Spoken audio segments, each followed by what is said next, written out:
All right, so let's start with chapter 4, which is about probability. So this is probability notes. So starting off with 4.1 through 4.4, of course with some vocabulary, so that way we can use this vocabulary to build on it. Starting off, an experiment is a process that, when performed, results in one and only one observation.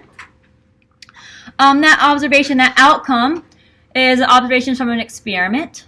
Our sample space is the collection of all outcomes for an experiment, and then we denote it, we name it, we call it S.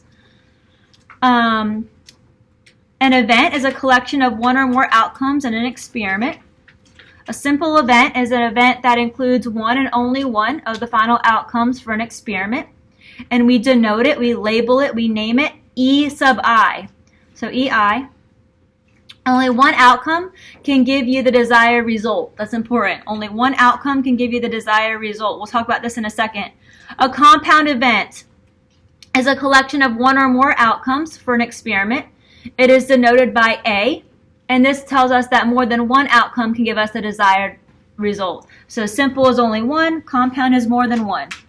Probability is a numerical measure of the likelihood that a specific event will occur. So for example, the golden example is if we have a bag of marbles and there's 2 reds, 3 blues, and 5 yellows. I don't know. What's the probability of you taking out a red? What's the probability of taking out a green, or whatever the color may be? So what's the likelihood of selecting those marbles? So we have 2 properties for probability. For one, we have that our probability of an event happening, so the probability of E sub I, is between 0 and 1. So the probability of an event always lies within the range from 0 to 1. If you have 0% chance probability, it's definitely not going to occur. So going back to my marble example, if we have 2 reds, 3 yellows, and 4 blues, what's the probability of grabbing a green? Well, there's no greens in there, so there's not a chance I'm going to grab a green, so we had 0 probabilities.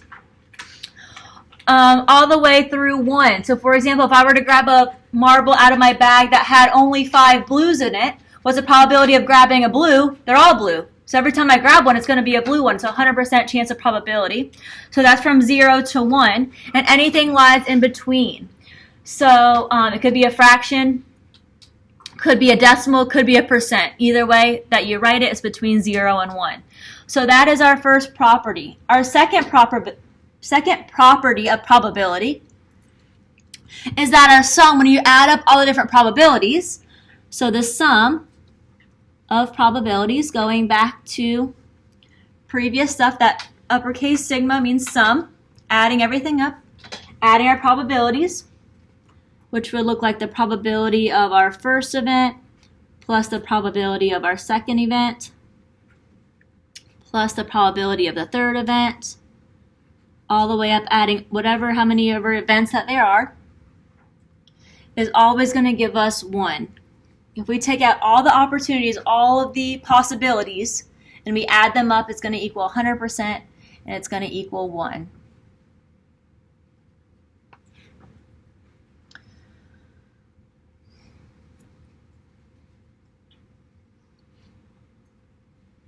So those are 2 properties. So there are 3 different approaches to probability. Our first is the classical approach. Yes, sir? I'm assuming this is just in the context of getting your answer in decimal first before turning it into a percentage. What do you mean? All of this adds up to 1. Right, we could say the same thing as 100%. It can all add up to 100%. Right, exactly. 1's a whole. Great point. Anything else so far? All right, classical approach for equally likely outcomes. 2 or more outcomes or events that have the same probability of occurrence. So if it's the same probability of occurrence, our probability of any event, so E sub I, notice up here it's E sub 1, 2, 3. I is just in general, so any of those that we choose. So in general, E sub I is 1 out of the total number of outcomes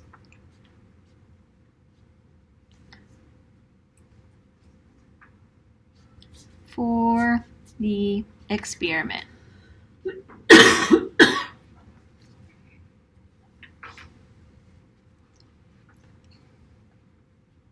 So going back to the marble situation, if I have one of each color, so one red, one blue, one green, I don't know. And what's the probability of each one? There's one of each, so they equally have one probability. So if I have 3 marbles, if I were to grab, the probability of grabbing a red one would be 1 out of our 3. Probability of grabbing a blue one is 1 out of our 3. Probability of grabbing a green one is still 1 out of 3 because there's one of each, the same amount for each outcome. And the outcome would be grabbing a green one or grabbing a red one, whatever you're looking for. Our classical probability rule for compound events. Remember, compound means we have more than one outcome, which we denote as our A.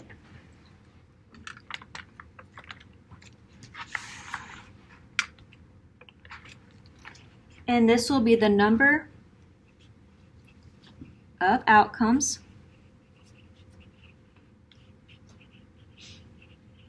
favorable to A all over the total number of outcomes for the experiment. And here's where we're going to do some examples of this.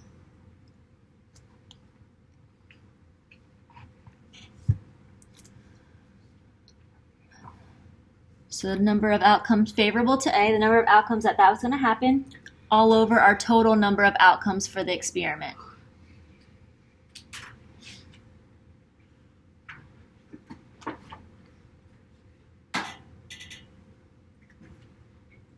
So our first example, a die is rolled. Find the probability of getting a number less than 6. So we're trying to find a number, I'm sorry, I don't know why I said 6.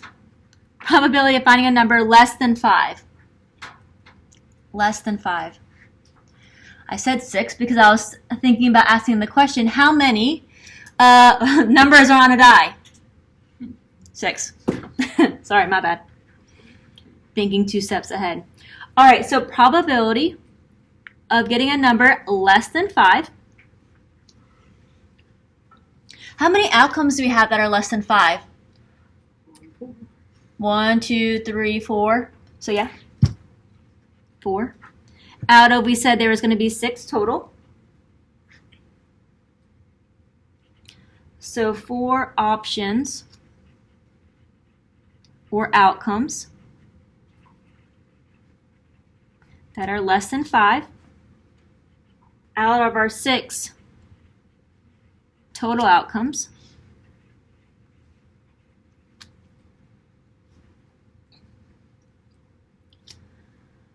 So we can either leave it as 4 over 6, we can put it as a decimal, we could put it as a percent, depending on the way that either the test or Wiley Plus asks you. So usually it's a decimal. So putting this into our calculator, 4 divided by 6 would give us 0.66666, going on and on. So let's round it 2 decimal places. So we're going to round this second 6. Looking next door is another 6. If it's 5 or higher, it rounds up. So rounding to 0.67. So make sure when you're doing these problems you read the directions and you ask, I know I didn't put the directions on here, I'm sorry, but ask, read the directions to know how to put your answer, decimal, percentage, or fraction. Questions on our first example. Second example, you're dealt 1 card from a standard 52 deck of cards. Find the probability of being dealt a king. So how many kings are there total? 4. 4 out of how many cards total? 52. 52. Awesome, thank you. So the probability of getting a king,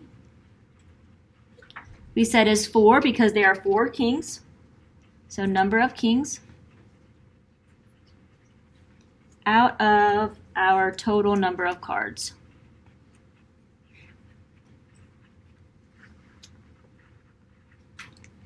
Again, let's put this in decimal form. So 4 out of 52, 4 divided by 52, will give us 0.0769, going on and on and on. Again, rounding to 2 decimal places, so rounding this 7. Looking next door is a 6. If it's 5 or higher, it rounds up. So it's going to round up to 0.08.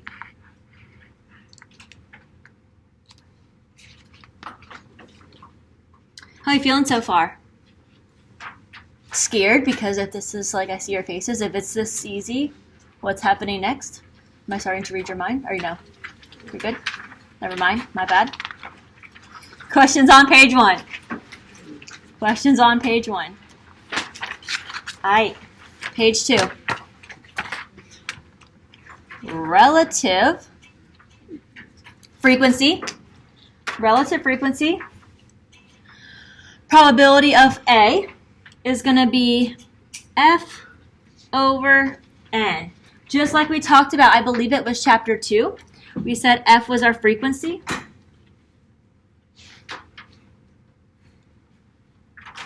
Frequency of A.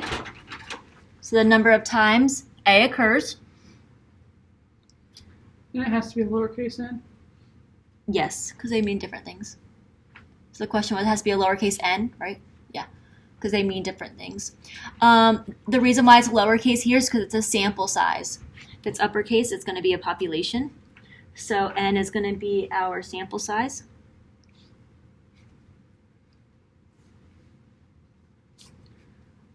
So the number of times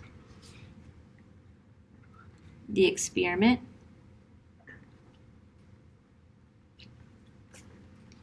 is repeated or is done.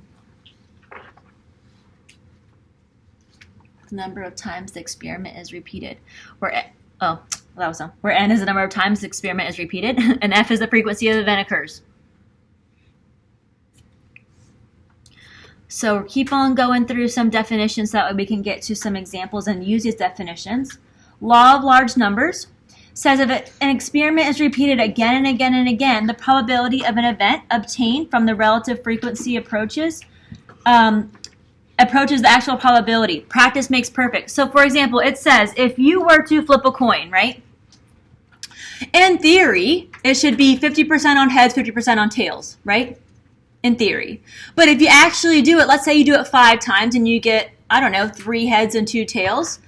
And that's close to 50%, but it's saying the more that you do it, so say you do it 100 times, or if you do it 1,000 times, the more that you do it, the more closer, I don't know if that's good grammar, they're more closer, but the closer you'll get to the actual 50-50. So versus if you only do it 5 times versus 100 or versus 1,000 or versus 10,000, the more you do it, the closer those two numbers will get. So that's what that law of large numbers means. Again, it's kind of like practice makes perfect. The more you practice it, the more you do the experiment, the closer it'll get to the actual percentage, the actual probability. So that was our first 2 types of probability or approaches to probability. Last one is subjective probability. Probability assigned to an event based on subjective judgment, beliefs, or hunches. So we're going to get into all of these in just a second, but that is some vocabulary from 4.2. Questions before we go on to more vocab for 4.3, and then we're going to get into some examples of actually applying this vocabulary. Okay, you guys look so enthused. Thank you. Okay, so 4.3. Marginal probability, the probability of a single event without the consideration of any other event, also called simple probability. We're just looking at that one single event. Conditional probability, the probability that an event will occur given another event has already occurred. So we label this probability of A given B. So that vertical bar in math, you guys know I say this a lot, that we are very efficient as mathematicians. So instead of writing the probability of A given that B has already occurred, that's way too long for us to write. So we just use those symbols to represent those words. So the probability of A given B, that's how we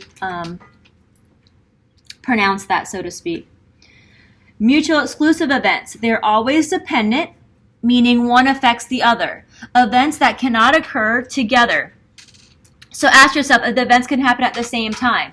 So it's saying, for example, if what's the probability of you having Monday at 5:30 statistics class and then a Monday at 5:30 psychology class?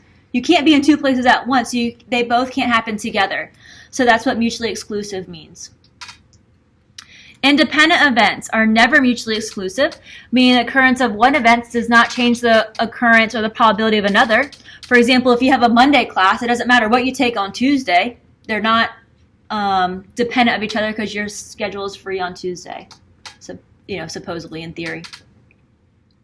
Dependent events. I'm sorry, I didn't write this one. So independent events would be the probability of A given B. It doesn't matter what B is, it's still just going to be the probability of A because B doesn't affect A. One event doesn't affect the other, so it doesn't matter if it's A given B, doesn't matter. It's going to be the same thing. Likewise, if it's the other way around, or if you have the probability of B given A, it's still just the probability of B.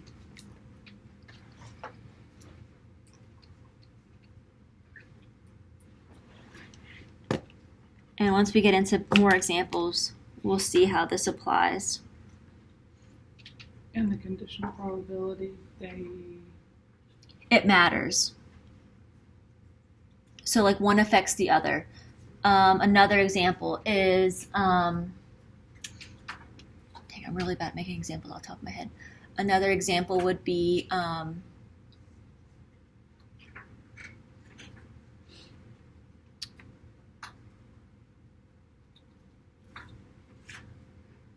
dang, I'm like,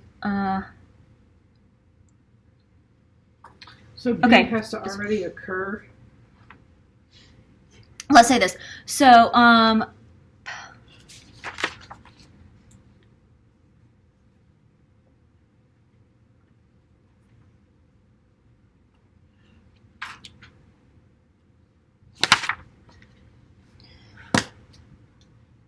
okay, got it. So if you have that bag of marbles, right, just going back to our normal example. So what's your probability of selecting a red one, right? Right. So if you just pull out of the hat, pull out of the bag, whatever, a red marble. So if you put it back, it's going to be different, right? Versus if you take it out and leave it out. Right. So if you put it back, that's going to be, it doesn't matter what you pick the first time because you're going to put it back and replace it. But say you pick a red one the first time and then you take that red out, that's going to affect your next probability because now you have less marbles and then you have one less red one. So that would be probability of picking a blue one given that you already chose a red one versus just the probability of a red one in general. Let's do some examples. I think they'll be better. But do you understand? Do you see how that changes it, whether you put it back? Right. Okay. So say, this is our bag, right? Yeah. And let's say we have, this is a blue marble, red marble, and a green marble. So we have 5 marbles in there. Let's say, what's our probability of grabbing a red one? So we're going to grab this one, and then we're not going to put it back. We're going to leave it out. Now, what's our probability of grabbing a blue one? So now I have 1 blue one, but now I only have 4 in the bag. So that's going to affect, because I didn't put that one in, that first thing that I took out is going to affect my next probability. How is that A given that B has already occurred? Yeah, probability of a blue marble given that you already chose a red one. Okay. Kind of. As long as it's kind of there. Doing some examples will help, as long as it's kind of there for now. Kind of. Okay, fair enough. Dependent events may or may not be mutually exclusive. The occurrence of one event changes the probability that the other event will occur. So meaning, it's the opposite of independent. So if you have the probability of A given B, that's not the same as just the probability of A because it's dependent on the other one. So, or same thing the other way, probability of B given A is not just our probability of B. So just like the example on the board, if I took a red one out and I didn't put it back, that's going to affect my next probability. So it's not the same if I just put it back and if I take it out and not put it back versus if I just take it out from the get-go. So they're not, it affects my probability, so it's dependent. Let's actually do some.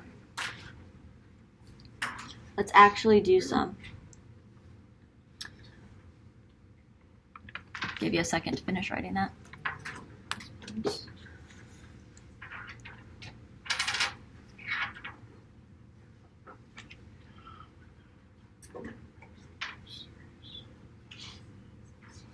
All right, so if we have an experiment and we have different outcomes, I have 1, 2, 3, 4, 5, 6, 7, 8, 9, 10. So all of my different outcomes are labeled as S.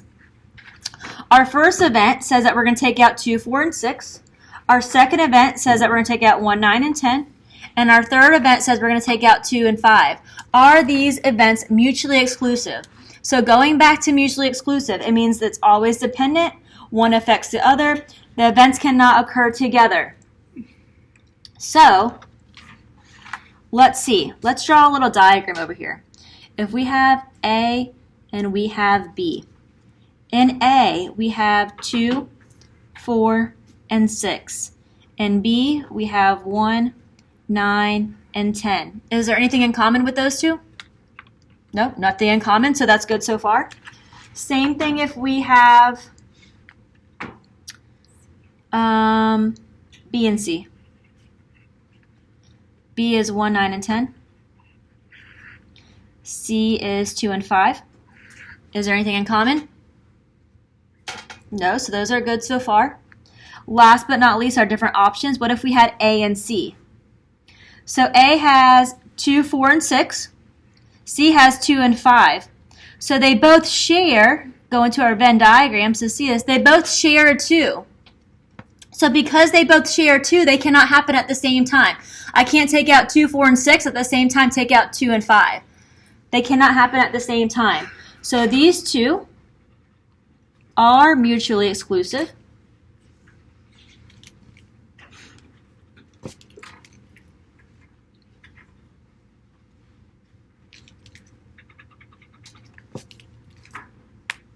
Ay, ay, ay.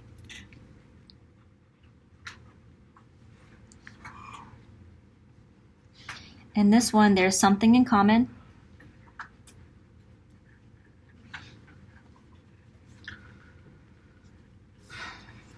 So not mutually exclusive.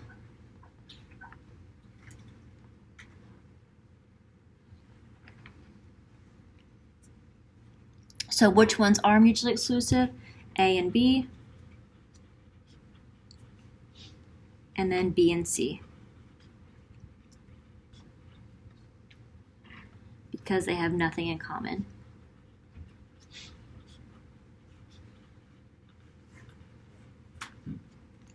So that's all we're looking for. Which ones have nothing in common? Which ones are mutually exclusive?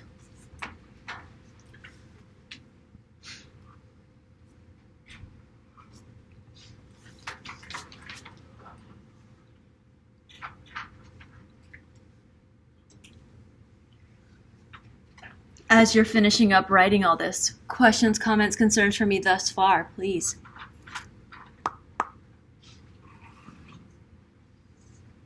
He's still speaking Greek. Do you have questions so far of mutually exclusive? Understanding of it. Um, It's not intuitive. so it just means what events have nothing in common. A and B don't have any numbers in common, and B and C don't have any numbers in common. That's it. This was just a lot of people, some people are visual learners, so this is just seeing that they have nothing in common visually, if that helps This you. is more. Yeah, we haven't gotten there yet, so it's okay. We're going to get there. I think actually doing it will help a lot. Okay. So questions on this example. Next example. They asked a survey, do you worry about having enough money? And they surveyed boys and they surveyed girls and their responses. So 4 boys said yes, 10 boys said no, 7 girls said yes, and 9 girls said no. So let's find our total. So how many people in general, whether they're boy or girl, said yes? Said yes. So 4 plus 7 is 11. In general, whether they're boy or girl, how many people said no? 19. 10 plus our 9. Likewise, how many boys did we ask total? So going to our boys column, 4 of them said yes, 10 of them said no. So how many boys in general? 14. And last but not least, how many girls in total? 7 girls said yes, 9 girls said no. So 16 total. And our last question, how many people, and this is like our little chart that we use a lot to help us organize our data, how many people did we ask total? So we can either do it two ways, how many boys plus how many girls, so 14 plus 16 will give us 30. Or how many yeses, which is 11, plus how many no's, which is 19, that will still give us 30. So either way, it's all equal to 30. So that is our organizational chart. Questions about how we got that far. We're going to use this to answer our questions. We're going to use this to answer our questions. All right, so it says if we randomly choose one child, then what's the probability that the child chosen worries about not having money? So they answered yes. Yes, they worried about having enough money. So how many people said yes? 11, good. Whether they're boys or girls doesn't matter. 11 people said yes. Out of how many people did we survey total? 30, good. So 11 out of 30. If it wants it as a fraction, we're good to go. If it wants it as a decimal, we're going to plug in 11 out of 30. Will give us 0.36666, on and on. Rounding at two decimal places, looking at that second 6, or I'm sorry, the first 6, second number. Looking next door is another 6, so it's going to round up to 0.37. So we're kind of like just getting our feet wet, finding the probabilities. Same concept. What's the probability of choosing a girl? Doesn't matter if they said yes or no. How many girls did we have total? I'm sorry. Yes, how many girls did we have total? 16. 16 girls. Out of how many people total? 30.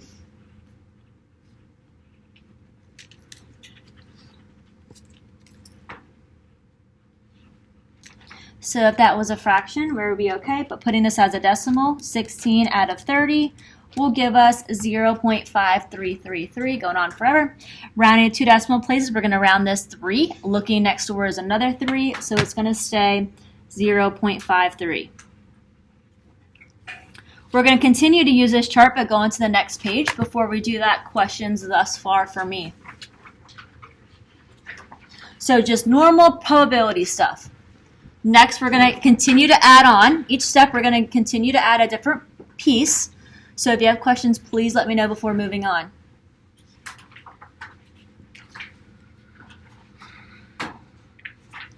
All right, next page. I'm going to try to fit both things in here. So what's the probability that this person does not worry given that the person's a girl? So this is where we have our conditional probability of A given B. So let's write this. So what's the probability that they do not worry? So they answered no, given that this child's a girl. So what's the probability of no, given that it's a girl? Probability of no, given girl. So how many no girl responses did we have? How many no girl responses? 9. So no, 9 people, let me go back. 9 girls said no. So we had 9. 9 no girl responses. So given that it's a girl, so how many total girls that we had? Because we're not even looking at boys here, we're just looking at girls. How many girls total? 16, bingo. And that symbol given, it's not a backward slash like what I thought it was earlier. It's a vertical slash. Vertical slash. Yeah. So it's kind of like set notation. You know how he said the set of X given, whatever? Yeah. So same concept. Have we used backward slash before? Because I remember for some reason that jogged something. Nothing that I can think of off the top of my head, no. Will we use it in the future? No. Okay. Yeah, no. Asking for I'm thinking, what comes to my mind is shortcuts on the keyboard. That's the Yeah. only time I ever really use I backward was just slash. thinking about using it with symbol times. Because it's vertical, so it kind of looks like an L. Yeah, I mean, it can be confusing. Go ahead. Yeah, it's kind of like a big, Yeah. like, separative thing. So no given girls out of, this is total girl responses. Again, if we want to put this as a decimal, because a lot of times we're going to use decimals here, between 0 and 1. So we have 9 no girl responses out of 16 girls total. So 0.5625. Rounding to 2 decimal places, we're going to round this 6. Looking next door is a 2. So it's going to say 0.56.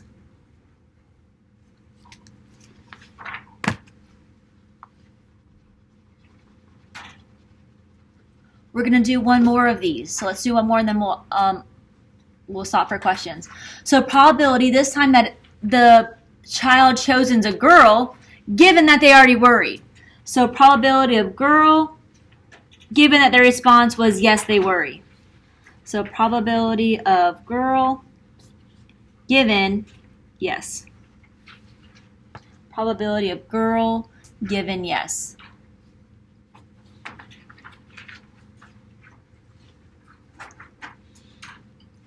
So this time, going back to our little chart up here, how many girls responded yes? 7. 7, good. So we had 7 yes girls. 7 yes girls. Remember, these are your notes. So if you, whatever notes that will help you remember whenever you're studying, wherever you're doing your homework, will help you remember where we got these numbers. You do you. Out of, we're only looking at yeses here. We're not looking at no's, only yeses. So how many yeses did we have total? 11, perfect. So out of total, yes. Boys and girls? Just yeses in general. We're looking at how many girls out of our total Then why yeses. don't we do 16 at a time? Because this is looking at all the girls, whether yes or no. We're only looking at yeses. So it said the probability that they were a girl, given that they worry. So given, we're only looking at yeses this time. Do you see up here how it said given girl? So this time we didn't look at girls or boys. We just looked at total girls. This time we're only looking at people who said yes that were girls, given that there was a yes. No matter what, it had to be a yes. So looking at yeses in general. So we always do it this second condition. It's always out of that total. So if you notice, the second one is girl, so it's out of our total girl. The second one is yes, so it's out of our total yeses. The first one is putting the two conditions together. Does that help generalize it for you? Kind of. Okay, let's do some more. Okay. So are the events that they worry about money and not worry about money mutually exclusive? So meaning, are they mutually exclusive? Can they happen at the same time? Could you say yes and can you say no at the same time? No, you can't do both at the same time. So because you can't do them at the same time, there's nothing in common. So yes, they are mutually exclusive. Yes, mutually exclusive.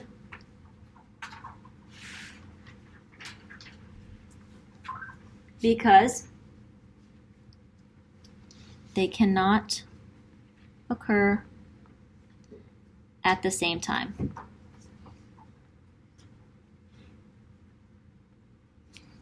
They cannot occur at the same time.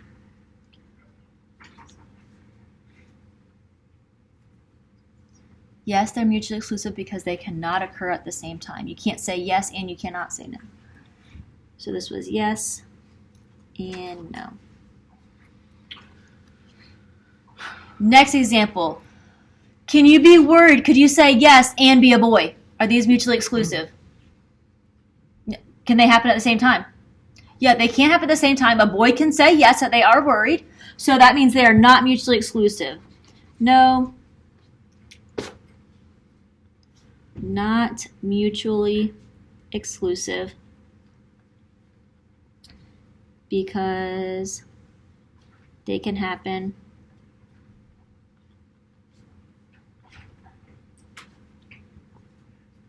at the same time. Meaning, boys can worry. Boys can worry.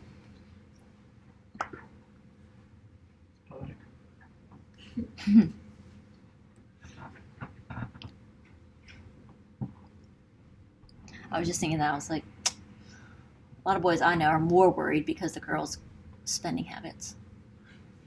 Girls don't seem to be too worried. Not quite where I was going, but yeah. Oh. That's where I was going. Yeah, I know why you're going there. Yeah. Your tab is probably like, Yeah, mine's getting up there a little bit. don't worry, it's great. You're never close. All right, so going back to independent. So we talked about mutually exclusive. Now going back to independent. I'm going to slide this up real quick so we can go back to our definitions. I'm sorry, go back 1 second. Independent events mean that they're never mutually exclusive. The occurrence of one event does not change, does not matter with the occurrence of the other event.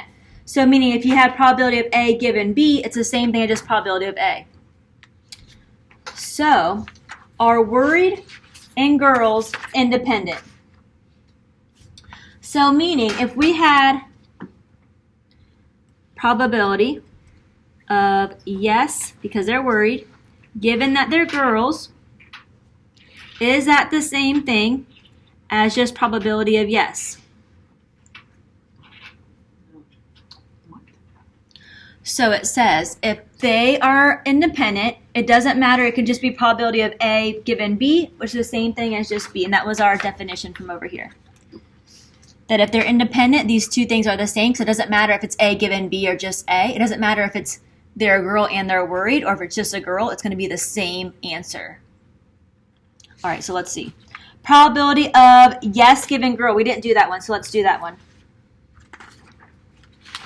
So probability of yes given girl. So how many yes girl responses did we have?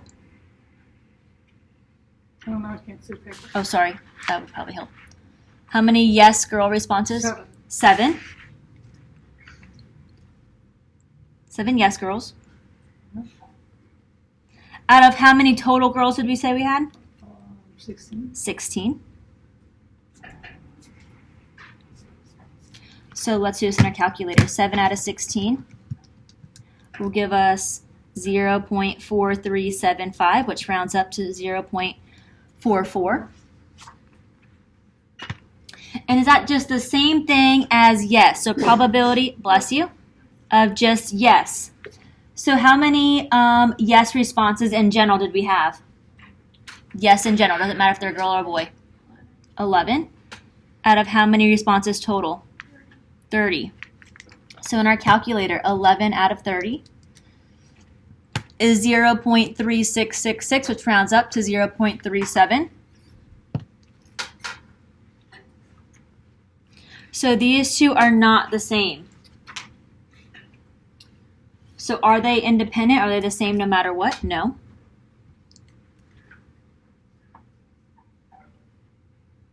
Why or why not? Why? Because if you pick the probability of yes given it's a girl, it's not the same as just the probability of yes.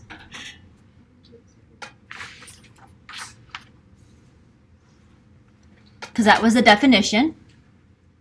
And it's not the same. Also, it says independent events are never mutually exclusive. So if they're never mutually exclusive, that means they cannot happen at the same time. These are mutually exclusive. Or, what? Hold on.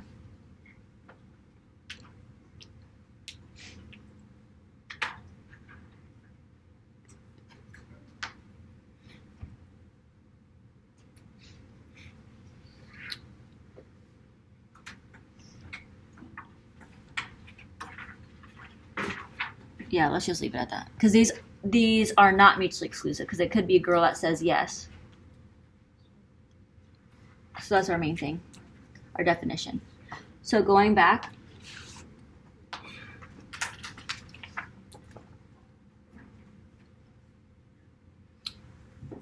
for independent events, this is our formula sheet. This is our formula for independence, that they have to be the same. So we've seen, are they the same? And it said no. So because we've seen that it's not the same, they're not independent. So if you are a girl, or let me say, if you say yes, your probability is going to change whether you're a girl or a boy based off of we looked at these two conditions.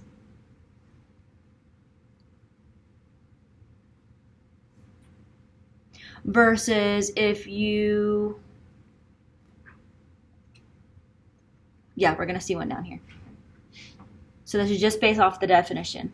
So the definition says, are these the same? We found out, no, they're not the same. So our answer is no, they're not independent. Questions for me? If not, let's keep going.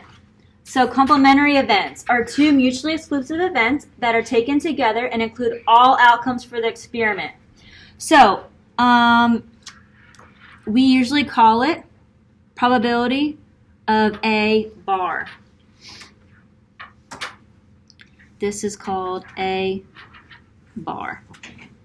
Just like, remember going back to geometry and we talked about complementary and supplementary angles? So, in relation to this bar, Okay.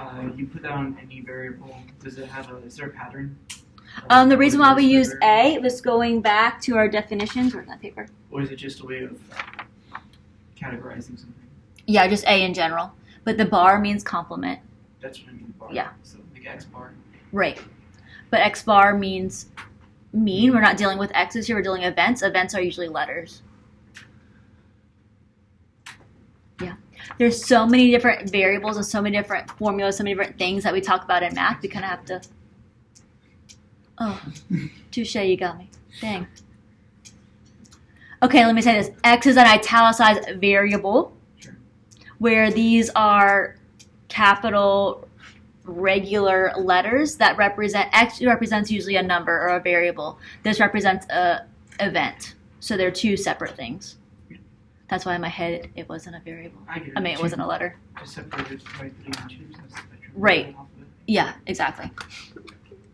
All right, so our formula for complementary events, or our formula for probability of A bar, did I say supplementary? I don't know. Complementary. You can read it. We can read it.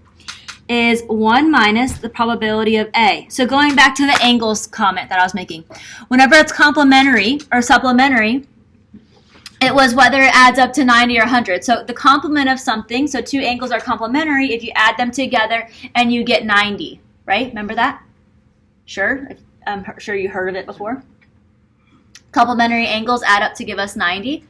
So we would do, in order to find, said we had the angle of 30, right? In order to find the complement, we did 90 minus 30 and we got 60. So here we did the opposite minus. So here we have 100. 1 is all of our total, right? So doing our total, which is 1, minus our probability of event A will happen, will be the probability of A bar, which is the complement, whatever is not going to happen. So let's look at an example.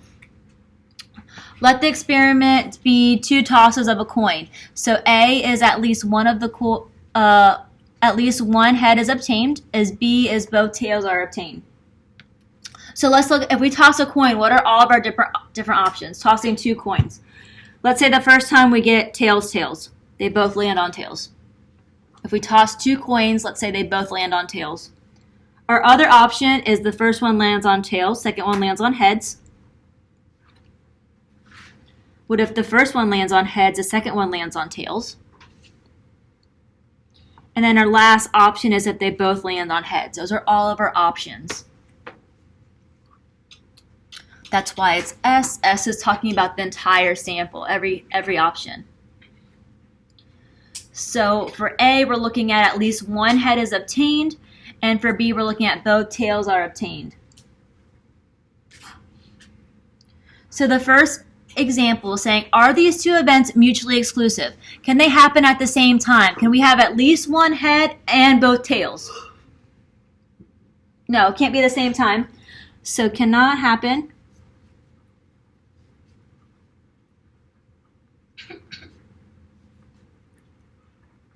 at same time.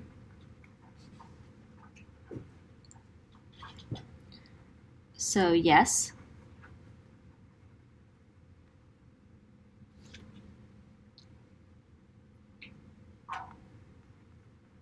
mutually exclusive. So they cannot happen at the same time. So yes, they are mutually exclusive.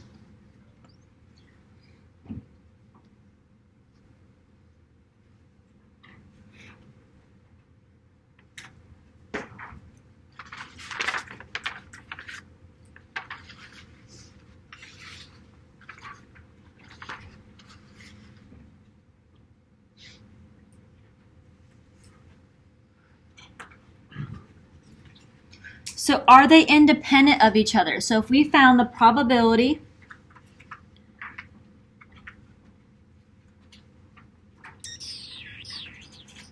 let's do it without doing it mathematically.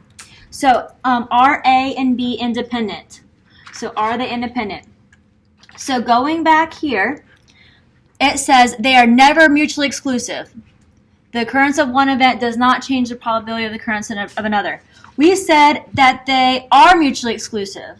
So because they are mutually exclusive, that means they cannot be independent. So are they independent? No, because they are mutually exclusive.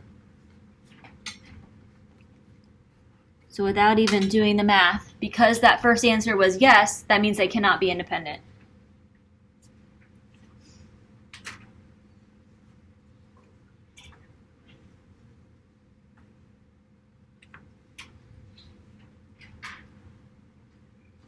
If they're mutually exclusive, that means they're always dependent. One affects the other. One affects the other. All right, and then the last questions of are A and B complements of each other? So, are they complements of each other? Does that include all the outcomes? So let's see. If A happens, at least one head is obtained. How many choices do we have there? It could be at least one head. So it could be tails, heads. It could be heads, tails. It could be heads, heads. At least one head. If they're both tails, our only option there is tails, tails. So putting these A and B together, does that include every option? Does that include every option? Yeah, it's every option. So yes, they are complements of each other. Yes, because it includes all options. It includes all options. Also, we know that if we add the two together, we should get 1. So let's do it mathematically.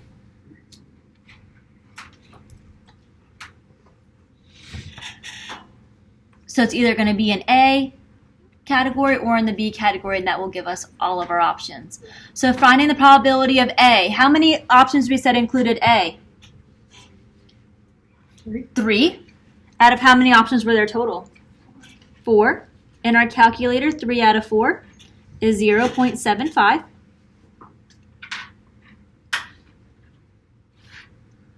Or 3/4, 3/4. 75%. B, how many options were there? How many outcomes were there for B? Only 1 out of how many total? 4, which is 0.25. So if we add up these two probabilities, so 0.75 plus 0.25, we get all of our options. We get 1. So that tells me they are complements. Proves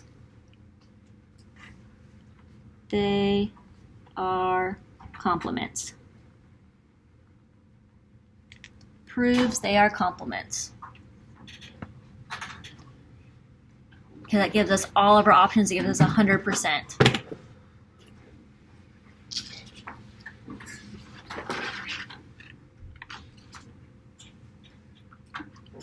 Questions, comments, concerns before we go into 4.4?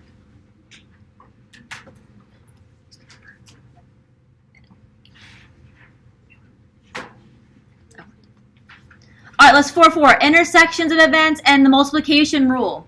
So intersections, A and B, the collection of all outcomes that are in common with both events A and events B. So in common with both A and B. The joint probability is the probability of this A and B, the probability of the intersections of the two events. So for joint events that are not independent or mutually non-exclusive, we have a formula. So the probability for A and B. By the way, a lot of people see the symbol that looks like this. We have the U and then we have the and. This means and. So probability of A and B. So probability of A and B. We have the probability of A times the probability of B given A. Or same thing if it's turned around. Probability of B times the probability of B given A.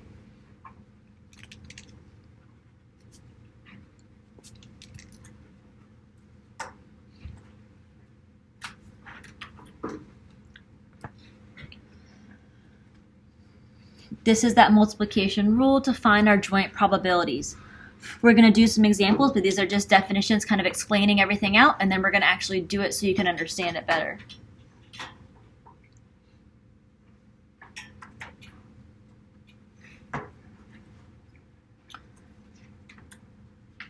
So these are for dependent events. So what if we have independent events? Conditional probability formulas. So probability, conditional means B given A. Let's do A given B first, because that's what we did earlier. A given B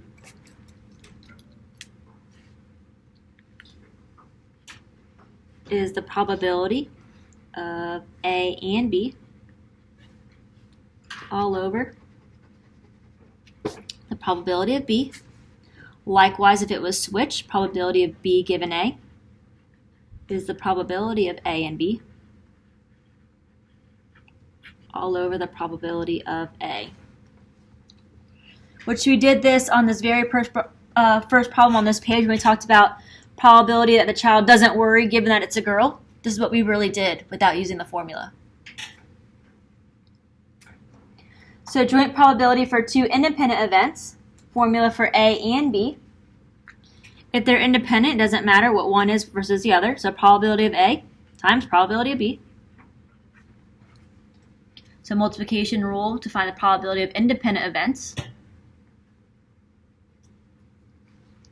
And our last formula for this page is joint probability for two mutually exclusive events, mean they cannot occur at the same time. So it's saying, what's the probability of them occurring at the same time if they can't occur at the same time? So no chance. So 0. So what's the probability that you answered yes and no? None, because you can't answer both at the same time. There's no chance.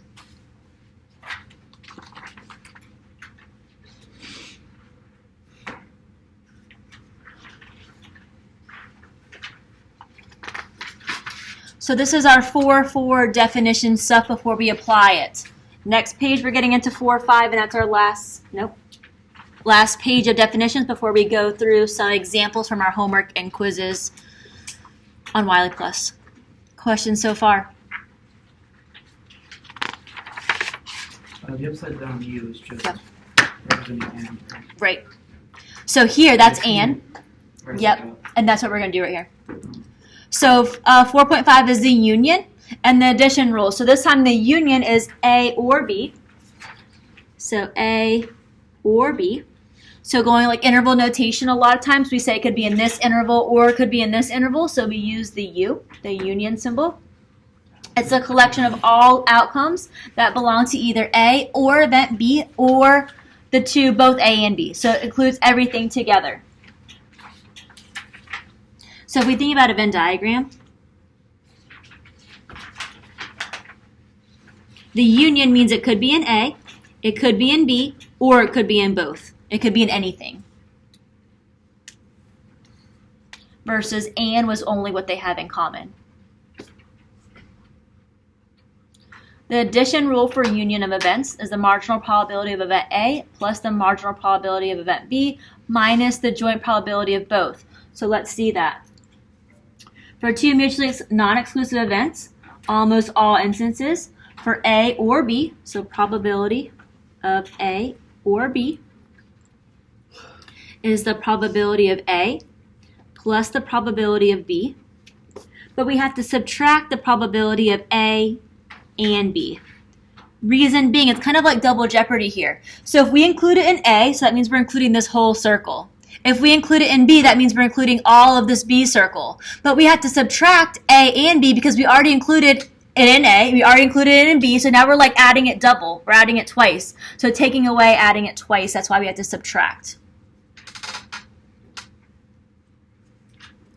If we are unioning two mutually exclusive events, and it'll specifically tell us that, A or B is just the probability of A plus the probability of B. The probability of A and B, there's nothing in common if they're mutually exclusive, so it'd be minus 0. So we don't have to rewrite that, probability of A plus the probability of B. They have nothing in common, so that means we don't have to worry about subtracting anything because there's nothing in common.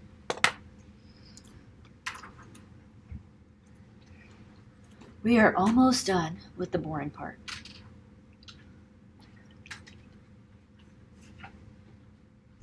Almost done. So we can actually get to doing examples. 4.6, the counting rule. Multiply together the total number of outcomes that can result from each step of an experiment. So that means the total number of outcomes. Total outcomes is M times N times K. Let's do an example. M times N times K. That's our counting rule. So for example, if you're at a fancy restaurant, and let's say you have 4 choices of appetizers, 6 choices of entrees, and 3 choices of desserts, and 2 choices of a drink, of a beverage, how many different possible meal outcomes are available? You know, this common one, or like if you have 3 shirts and 5 jeans, how many outfits do you have total, you know? So let's use the counting rule here. So total meal options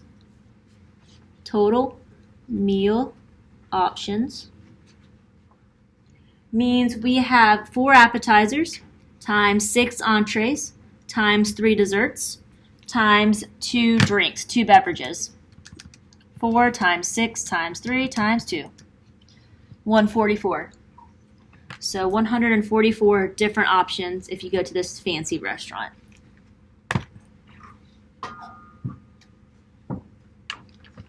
So that's the counting rule. Questions about the counting rule?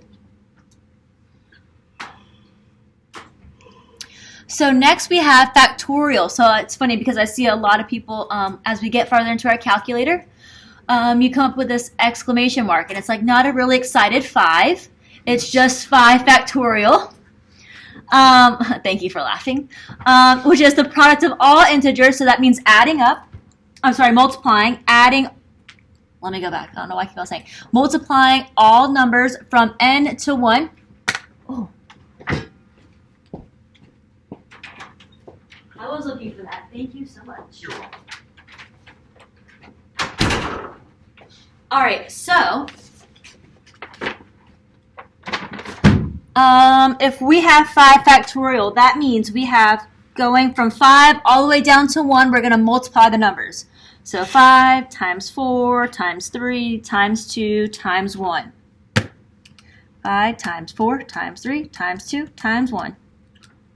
120. It could be like 10 factorial. You have to go 10, 10, 9, 8, so all the you way just down. go whatever the factorial is all the way down to 1 Bingo, exactly. and multiply. Yes, but we're going to find an easier way, but yes. So equals 120. Done. That's what that factorial means. Ow. But of course, like we said, what if you had 30 factorial? I don't want to do 30 times 29 times 28 times 27 times 26 all the way down to 1. So if we hit 5, because that's what we want, 5 factorial, 5, going to our math button, we are going to scroll over to probability. And hey, look at number 4 is our exclamation mark, is our factorial symbol. So press enter. So I want 5 factorial. Press enter. Boom, 120. It does it for us. What? I'm going to write it out. So in our calculator, Math 5 and then hit math. Yeah, we go to 5, and then we're going to hit our math button. Bless you. And then you're going to scroll over to probability. Well, probably.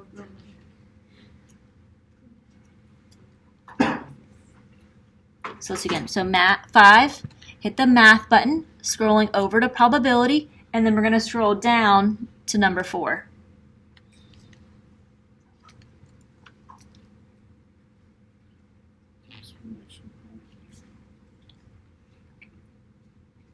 And then press enter. So pressing enter will give us 5 factorial. Press enter.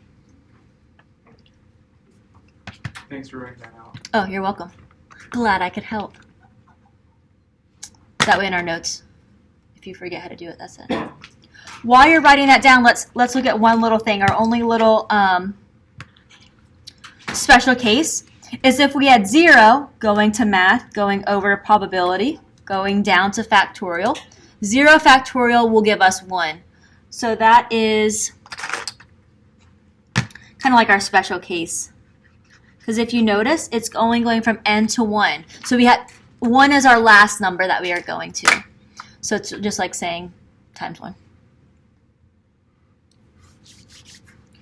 Questions about factorial. We're going to use factorial in a lot of formulas. So we're going to use that. But before we use factorials, questions about factorials. All right, so let's go into combinations. The number of ways x elements, so whatever number of elements, can be selected from n distinct elements. So we have this. We say that we have n elements and we're choosing x of them. N elements and we're choosing x of them. And we're going to do an example in a minute. We have a formula. Our formula says n factorial, here comes our factorial, all over x factorial times n minus x factorial. That's our formula.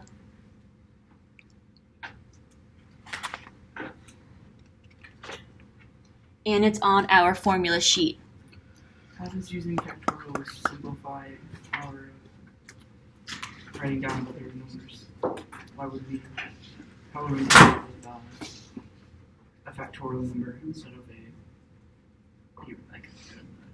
like when you use factorials?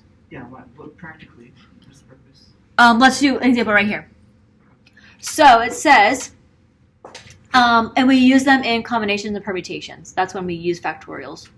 So it says if you're at an ice cream shop with 6 different flavors, so we have 6 things total. How many combinations if you choose 2? So we have 6 total. This is our n.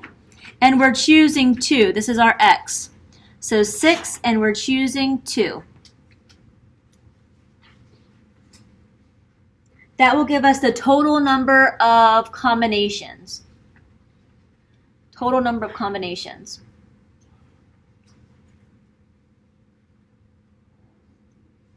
Okay, so let's go. We have 6 factorial all over 2 factorial times 6 minus 2 factorial.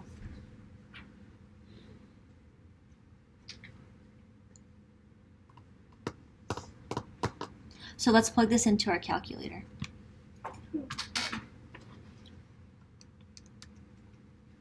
So we have 6, going to our math button, scrolling over to probability and down to factorial, pressing enter, 6 factorial, all over. So all that stuff on the bottom is in our denominator. So we have to show it's in the denominator by grouping it together with parentheses.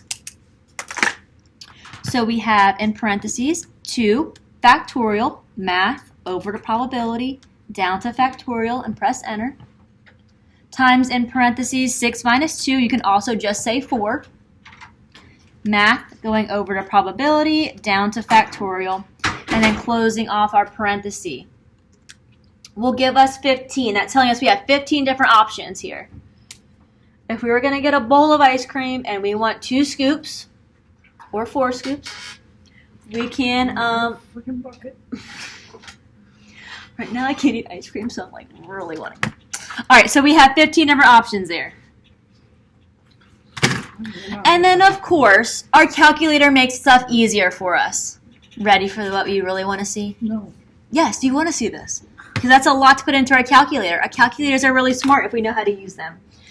So, notice if you know how to use them. Yeah. Our first number was 6, so let's put in 6.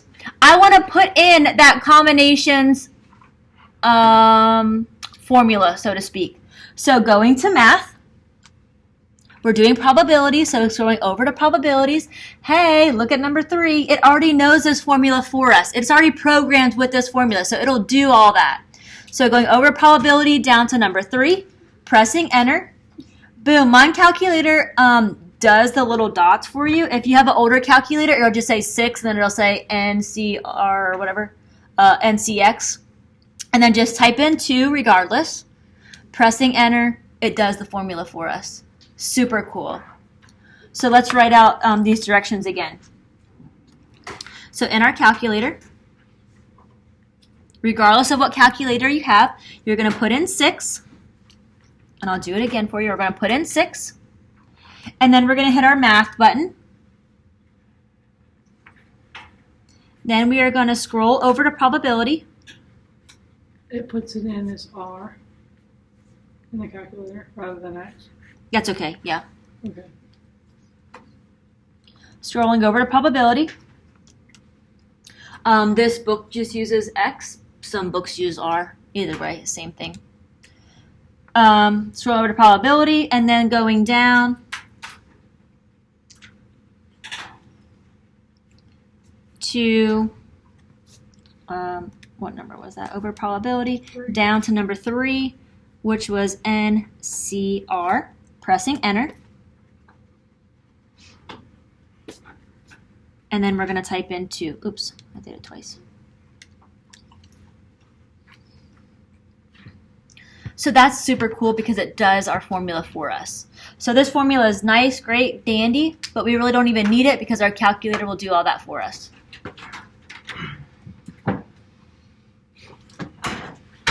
So that's combinations. Notice, if you have an ice cream bowl, it doesn't matter, I mean, unless you're like super picky, it doesn't matter what order because both ice creams are going in the same bowl, right?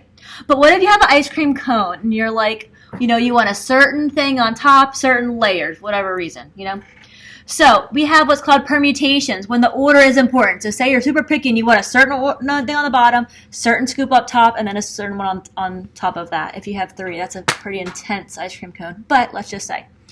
So permutations is the same concept as combinations. The only thing is that order matters. So there's a number of ways X elements can be selected from n distinct elements when the order is important.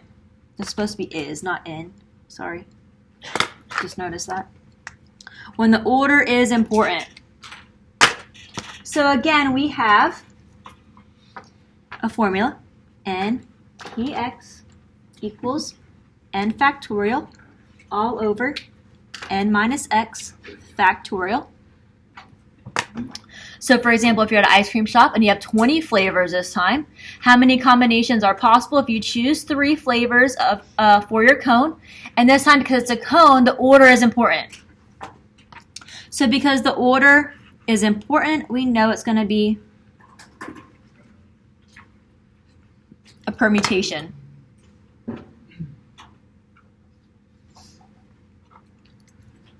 So if we have 20 different flavors total, that's going to be our N.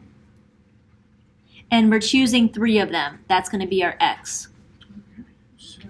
So 20 in total, and then we're choosing 3 of them. So 20 factorial all over 20 minus 3 factorial. So just doing it one time the long way, so that way we're all on the same page, and that way we appreciate the shortcut. We're doing 20 factorial, so hitting our math button. Going over to probability, down to number 4, which is factorial, divided by 20 minus 3. Going to math, going over probability, down to factorial. So here's our 20 factorial divided by 20 minus 3 factorial. Will give us 6,840 different options. 6,840 different options.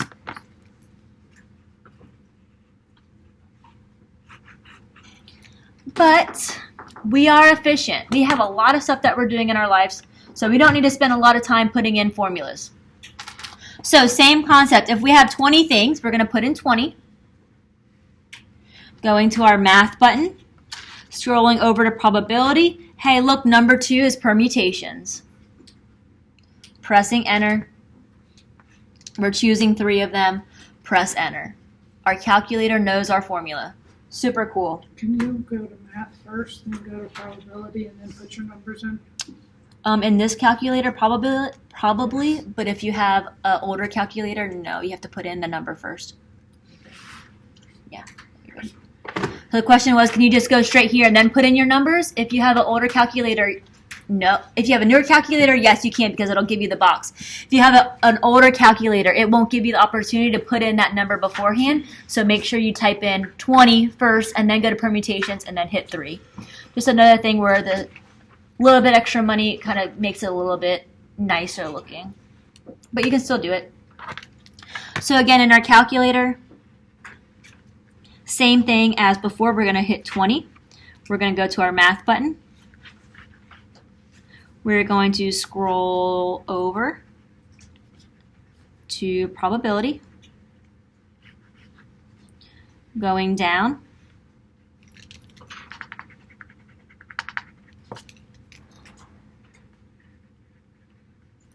To number 2, which is NPR.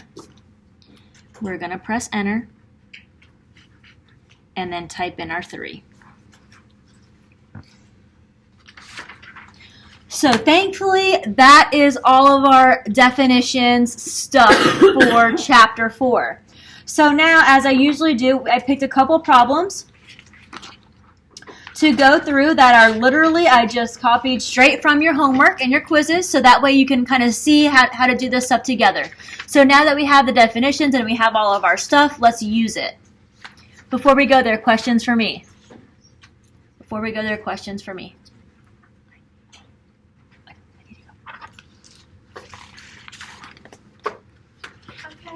Can I see that last page? Yeah, I'm sorry.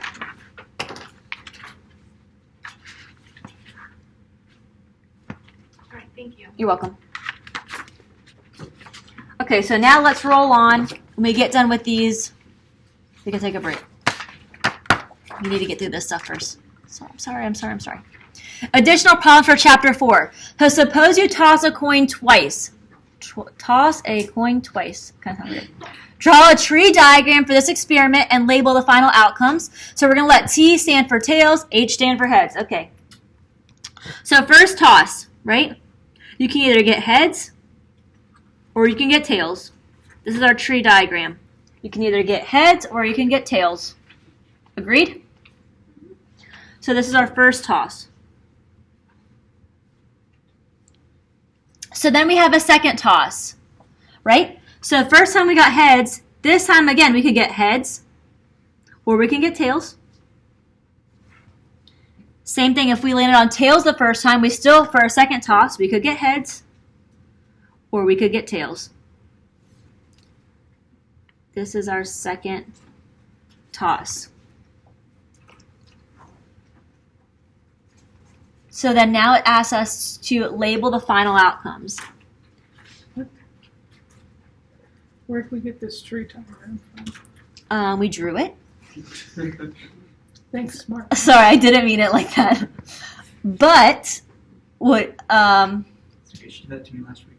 I didn't mean it that time either. I really didn't mean it that No, that time. time you meant This time I a little bit meant it, but I'm just being. No, I'm just kidding. All right, so going back. I'm allowed to do that to you. Yeah. So, You are, because you're going to be explaining this afterwards. okay, so our first toss, we have 2 coins, right? Our first thing, I'm going to toss my coin, visualizing me tossing a coin. What do you mean? What was your question? Where are we getting this from? We did not cover this in the first 3 pages. Right, that's why we're going over it now. Because it's like, we did It's cover just a probability, but it's just, a visual way of doing it. That's why we're covering it right now. So drawing my first thing, we had 2 options, heads or tails. Forgetting about what the first option was, we're here. Now we have a second coin. Here's our second 2 options. If we did tails the first time, here's our second 2 options. So if we flip 2 coins, going back, remember we did the first, and we just wrote it all out? still have semantic, it's just visual. So it's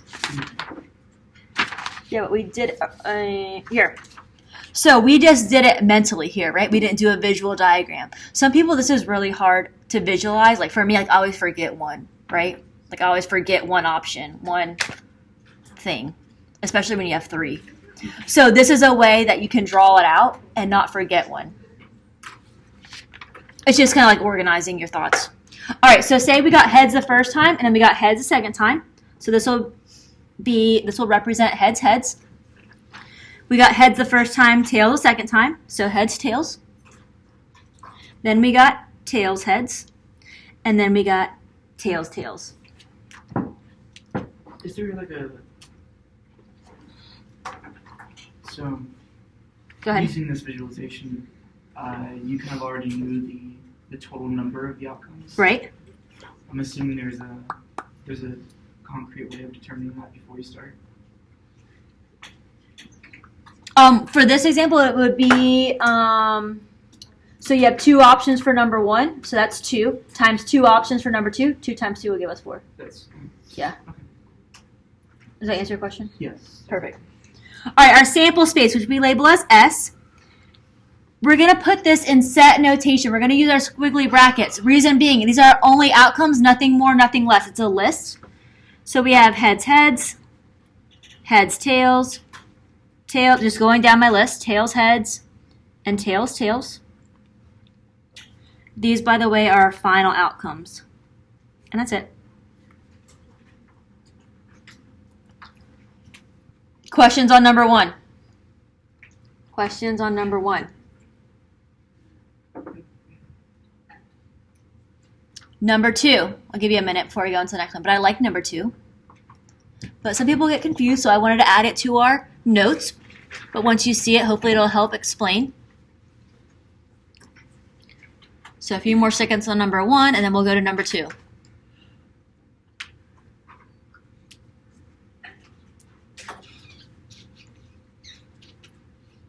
Is that just going to have one of these tree things? It's all multiple choice. It's going to have a tree thing. It's all multiple choice. I don't care about multiple choice. I don't care about if it's going to You'll have have to tree create a tree diagram because, thing. like, We're going to have to know how to read it, though. well, it'll say like, suppose that you have 2 coins. What are your sample space? This is really what you're using the tree diagram to get this answer. Okay. Is that? Yep. It's just a way to use it. Right. Yeah. We don't have to be able to read it. We just have to be able to get the correct answer. Right. Gotcha. So number 2. Which of the following values cannot be the probability of an event? What do we say about probability? It's between 0 and 1. So what numbers are not between 0 and 1? What about 1.2? No. It cannot be greater than 1. Negative half is Good. negative 0.3, isn't it? So 0.97, that's between 0 and 1, so that's okay. 1.0 is between 0 and 1. We include 0 and we include 1, so that's okay. 1/4, that's 0.25, that's okay. Negative 1/2, we said it can't be negatives.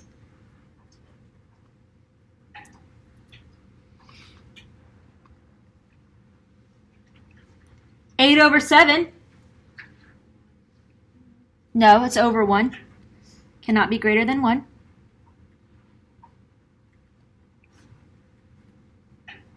Why didn't I just write this twice and then draw an arrow? Negative 0.3. What you get for being mean? Negative. I was not trying to be mean. Sorry. Don't make me feel bad because my anxiety is too high. I'll stay up all night like, oh my gosh, did I say something that hurt her feelings? I didn't mean to. That's me. It's really bad, especially when you're a teacher. Because I do that every night pretty much. Really? Because I really don't mean to hurt Me people's of all feelings. people. I mean, you not really, but I'm just Thanks. kidding. I was going to say, me really of all people? 0.0. Just kidding. 0.0. That's okay. If it's between 0 and 1, it can include 0. It can include 1. We're good. So, moral of the story, our probabilities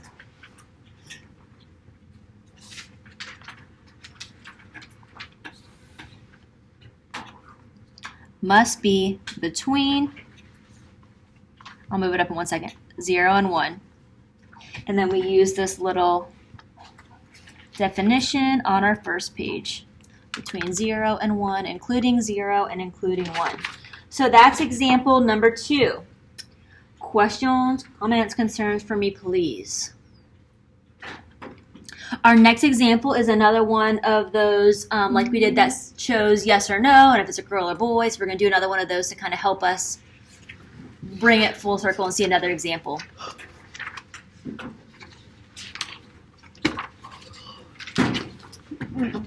Questions, comments, concerns for me thus far?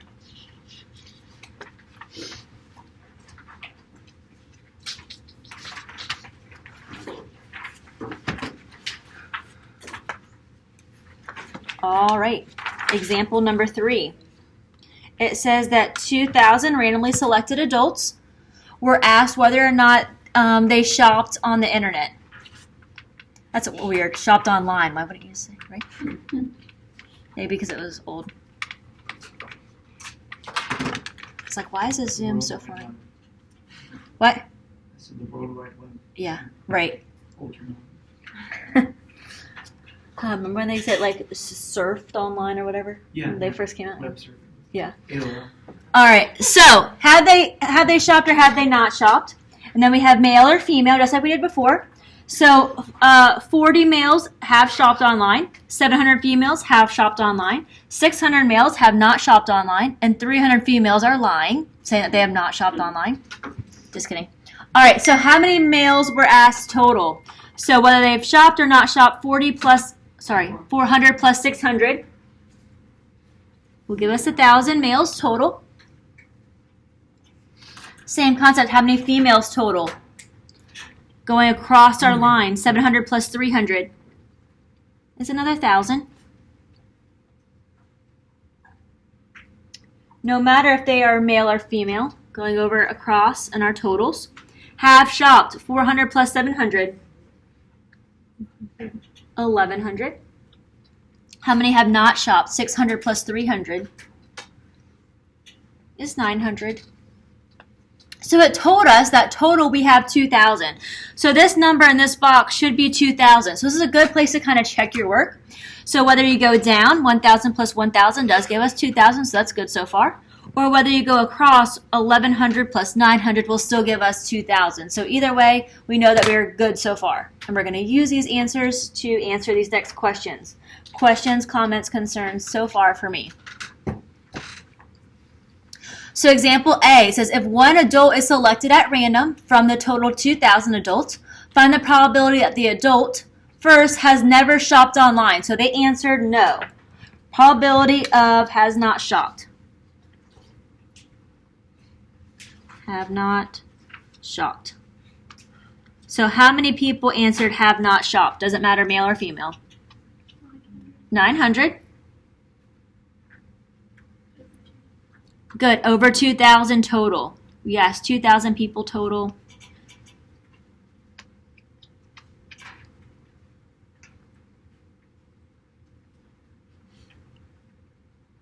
So 900 divided by 2,000. Let's put this in our calculator to put it in decimal form.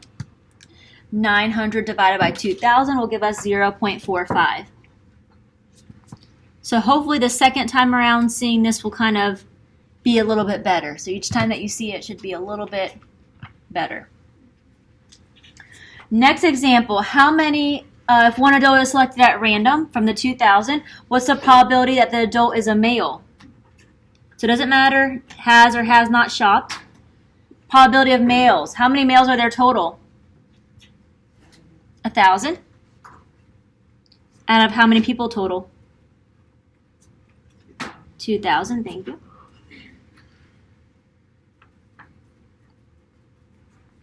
So in our calculator or in our head, 1,000 divided by 2,000 will give us 0.5. All right, so that's just good old-fashioned probability. Simple probability, we like those. That's probably stuff that you've seen before. This next stuff is the stuff that might be new to you.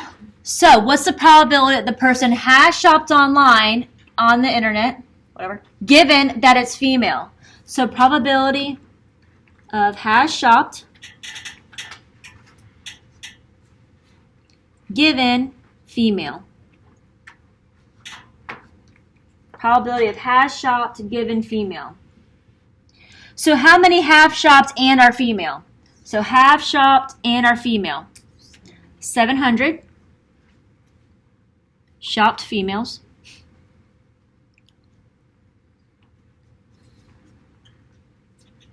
And given it's a female, so we're only looking at females here.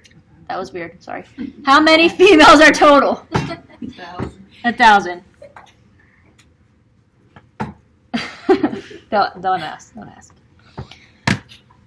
So 700 divided by our 1,000, so 0.7. Oh, help if you can see, my bad. 700 divided by 1,000 would give us 0.7. Now we can replay that on YouTube. No. I'm gonna go edit it. Let's be honest, I don't have time for that. Yeah, now I'm gonna be at, what's the, like, I guess Vines are done, but like TikTok, I guess. Yeah. Like, Vines are like, when they like played it. Okay, never mind. Like replayed it. Yeah, like replayed it. No, please explain. No, it's okay. Anyways, done making fun of me. Next example. What's the probability that it's male given that the adult has never shopped on the internet? I don't know. That just seems like so weird wording to me. But probability, whatever, is male given has never shopped. Or have not shopped. I'm just trying to use the verbiage they use on the chart. Have not shopped. So, male given have not shopped. Male.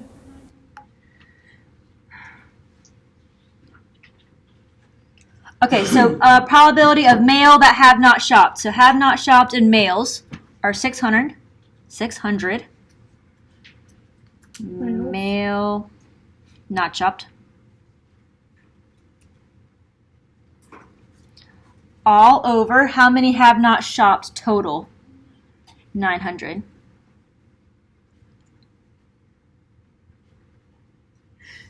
So it doesn't Bless matter. you. For the total, it doesn't matter if it's male or female. It's just the total number of people that have not shopped. Yes, bingo, exactly right. So for the total, it doesn't matter whether they're male or female, just total have not shopped. So have not shopped total is 900. So in our calculator, 600 divided by 900, to put this in decimal form, is 0.6666, blah, blah, blah. So we're going to round this to two decimal places, so 0.67, bingo. So that was part A. Before we go to part B, questions, comments, concerns for me, please.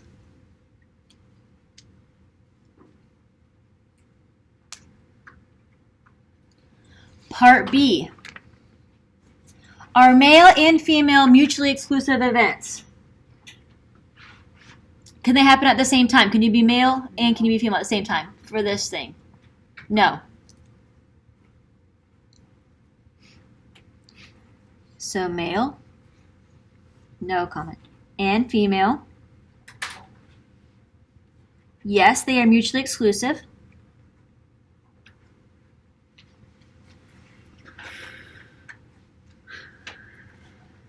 Because cannot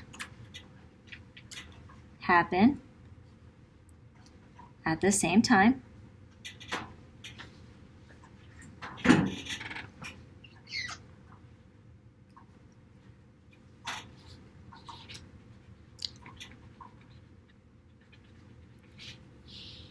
Yes, they are mutually exclusive because it cannot happen at the same time. But as have shopped and male mutually exclusive, can they happen at the same time? Yeah, we said that have shopped and male, you can be a male that has shopped on the internet. So no, not mutually exclusive.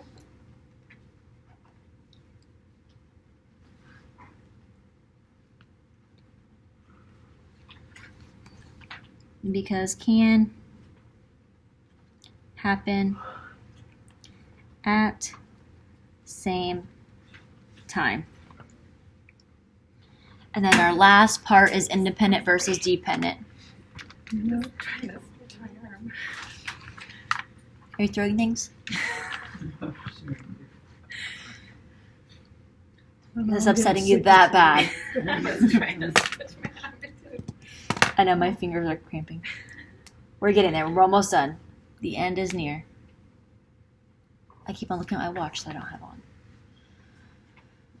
We're gonna make it to 5. We're going to do our best. I don't understand this one. That's why we're doing examples. All right, so our last one. Are the events female and have shops independent? Are they independent? So remember, we have to check our definition. Says probability of A given B is the same thing as just the probability of A. So let's check it. So probability of female given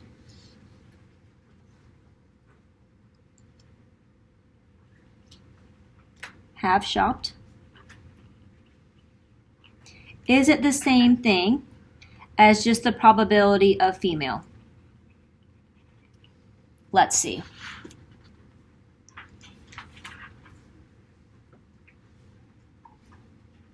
So how many are females that have shopped? 700. Out of how many have shopped total? 1100. So let's put this in decimal form. So 700 divided by 1100 will give us 0.636. So rounding up, 0.634. I'm sorry, 0.64. Is that the same thing? I don't know. Probability of female. So how many females were there total? Total females. 1,000. Over how many people total? 2,000. In our calculator, 1,000 divided by 2,000 is 0.5. These are not the same thing. So because they are not the same thing, it's not independent. Independent. So because the definition did not work, that means they're not independent. And this definition will be on the formula sheet. So that's example 3. We're going to do one more independent one. Next example.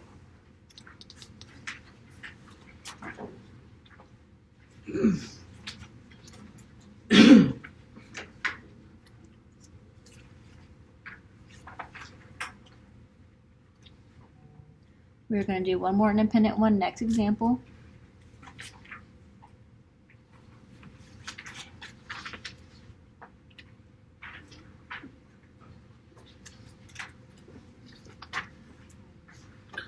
Questions for me? All right. If not, let's go on to page 7. So there's a total of 165 doctors in a city. Of them, 70 are female, 23 are pediatricians. And of the 70 females, 12 are pediatricians.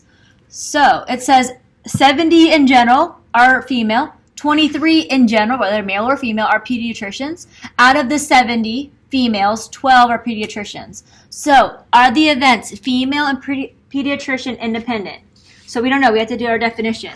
So let's do the probability of female given they're a pediatrician, the same as just the probability of female. We don't know if they're the same or not. That's why I put the little question mark above the equal sign. We don't know if they're the same or not.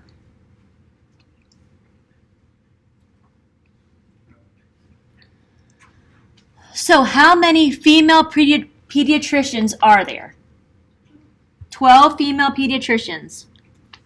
Out of how many total pediatricians are there? 23.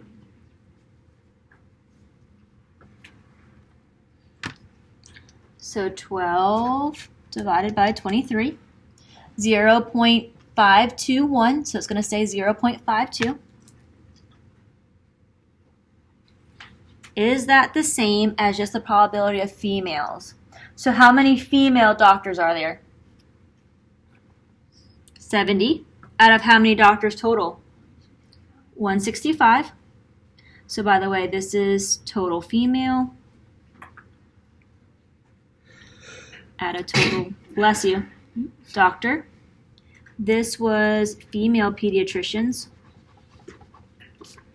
Add a total pediatricians. Just for your notes' sake, if you were wondering where I got those numbers, hopefully that helps. So 70 out of 165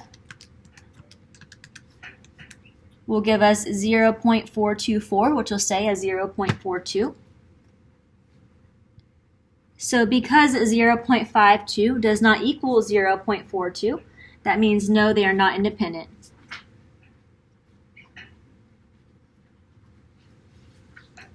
The definition did not work.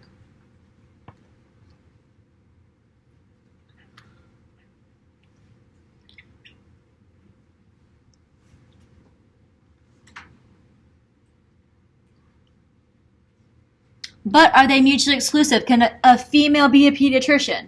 Yes. Yes. So that means they're not mutually exclusive.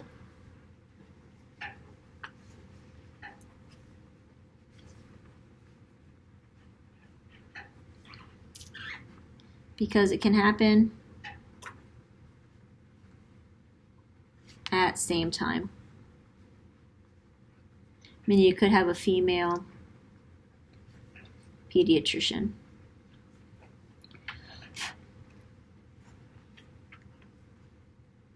So that is example 4. Questions, comments, concerns, example 4. Questions, comments, concerns, example 4.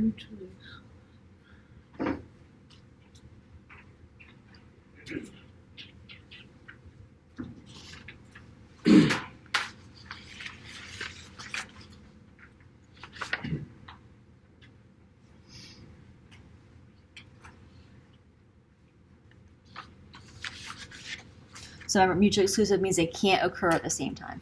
So these can't occur at the same time, so that means they're not mutually exclusive.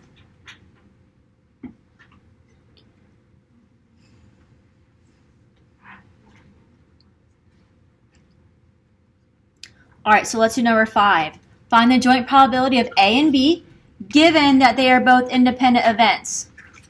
So it tells us they're independent. We're trying to find A and B. So probability of A and B. A and B.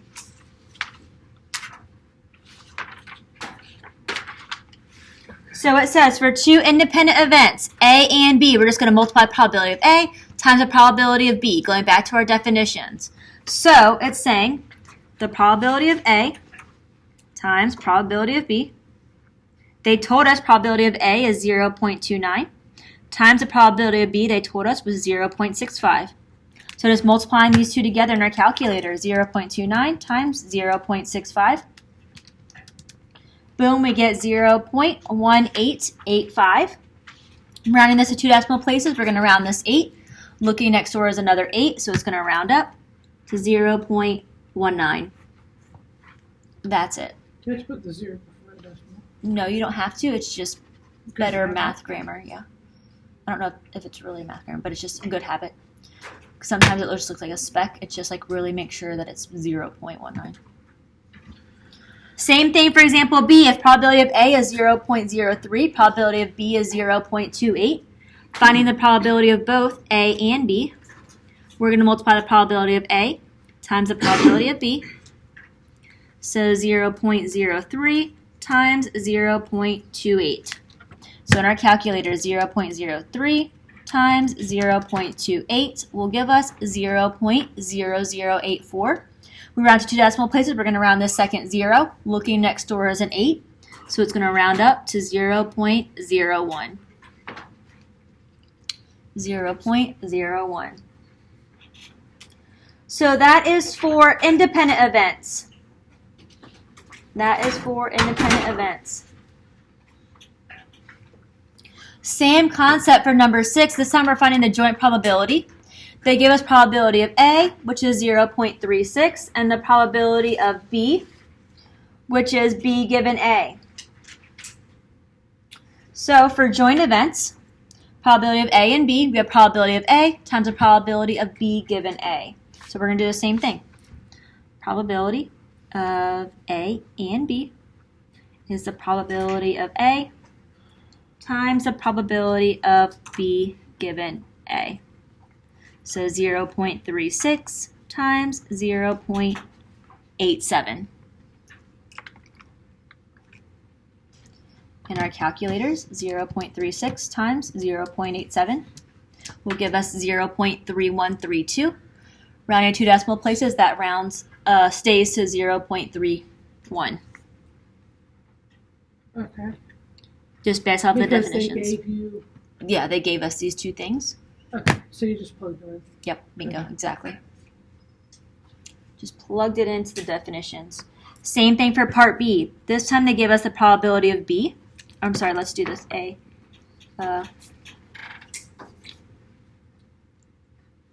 Probability of B times probability of A given B.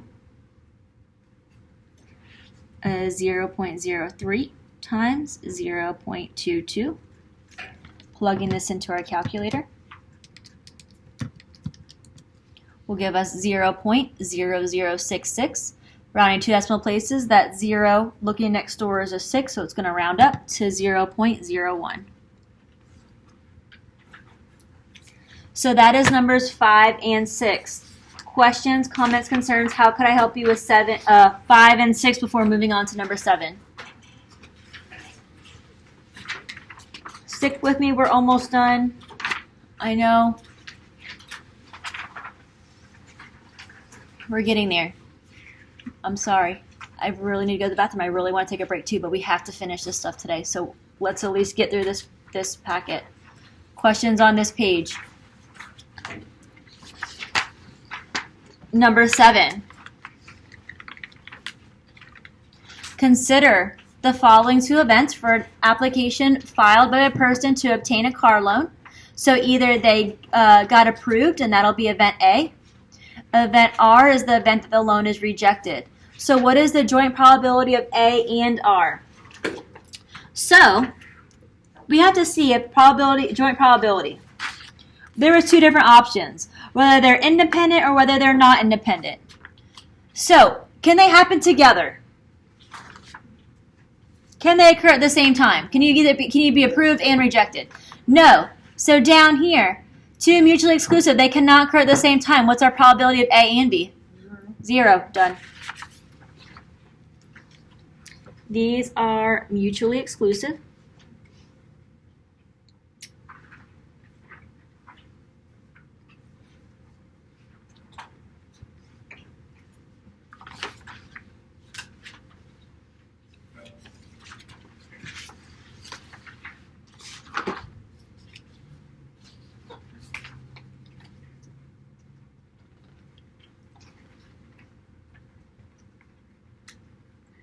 They cannot happen at the same time. So that means probability of A times the probability of B, of R, is 0.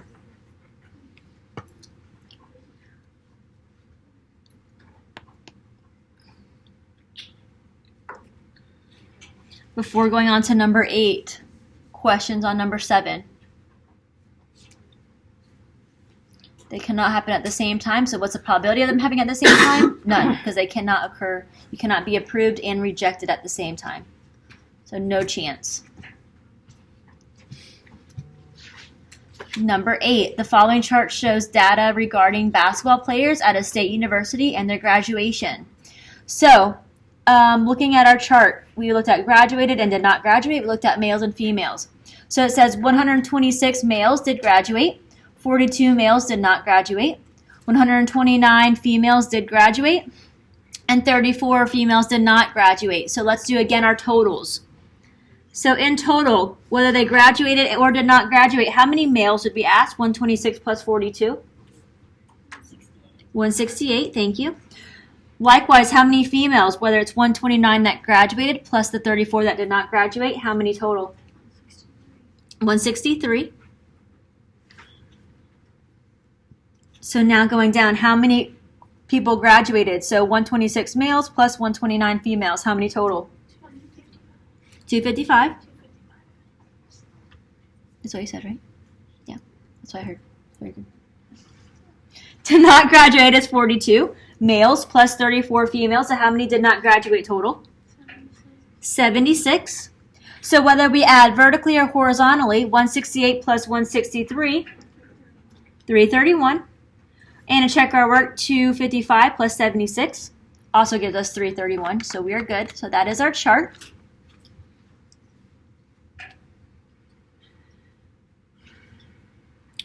So here's where it kind of gets like we're adding on to stuff. So what is the probability of they're female and they graduated? For one, can they happen at the same time? Yes, so because they can happen at the same time, they are mutually non-exclusive. So we have to think about probability of A times the probability of B given A. So the probability of female times the probability of graduated given female based off of our formula. Our formula said if they can happen at the same time, they're mutually non-exclusive. So here's our formula. So probability of A times the probability of B given A. Probability of female times graduated given female. Just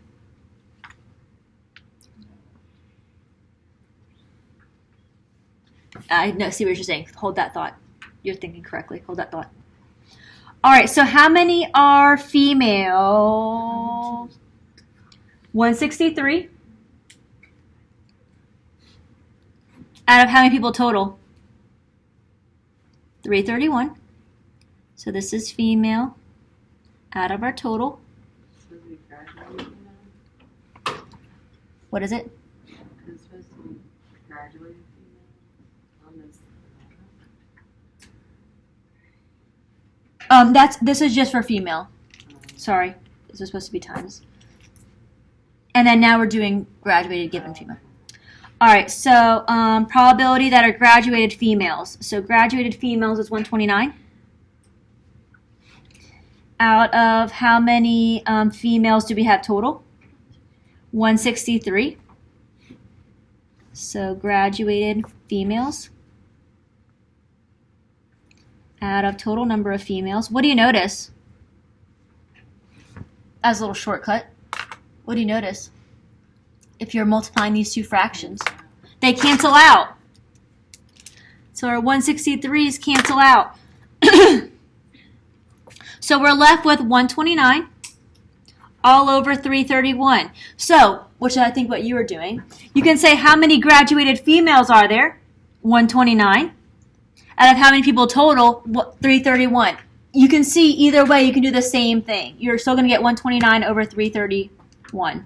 see, why wouldn't you put the graduated as 255? Because that's how many total graduated. Because we're only looking at females. That's it. We're only looking, they have to be female. It says female and graduated, so they have to be females. We're not even looking at, this is including males that graduated. We're not looking at any males. We're only looking at females that graduated. Okay, then why are you putting 331? Because 331 came from this, see how there's two parts? So we have two parts here. So this is just looking at females. So this is talking about how many females out of how many people How do you total. get that out of the question? Because out of the question, it tells you what is the female and graduated. Right, the probability. So Right. what's the, So female graduated, wouldn't you So- just get your female? Okay, which would be female- 129. out of how many people did we look at total? The graduated, which is But this is, 255. but if you're doing that, we're just looking at every, so the way that you're thinking about it is the shortcut, which is totally good. So you're thinking about how many females graduated, 129, right? So we're looking, what's the probability? So probability means out of everything total. So you're thinking, the way you're thinking of, you have to use everything total, so that's 331. Without doing this middle part, you're just going straight to the answer, which is totally cool.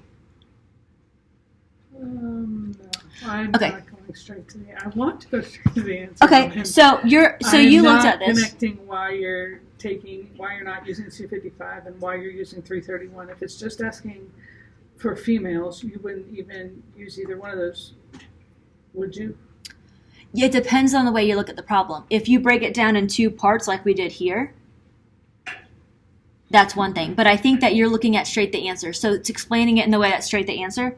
So what's the probability? So if you have all these people, right? Let's say all the people are in one room, right? So you're just looking at the whole. We're looking at total. everyone, right? So if we're Total looking at graduated everyone, people. and I can say, okay, out of everyone, out of the how many people, 331 people that are in the room, right? How many of you are graduated females? And they raise their hands. That means 129 of them are going to raise their hands, right? So the probability of choosing one of those that raise their hands is 129 out of how many people in the room are total, 331. Okay, so because it's the total graduated, it's not just female. It's just total in general, everyone that's in the room. Because of the word and. Because of the word probability.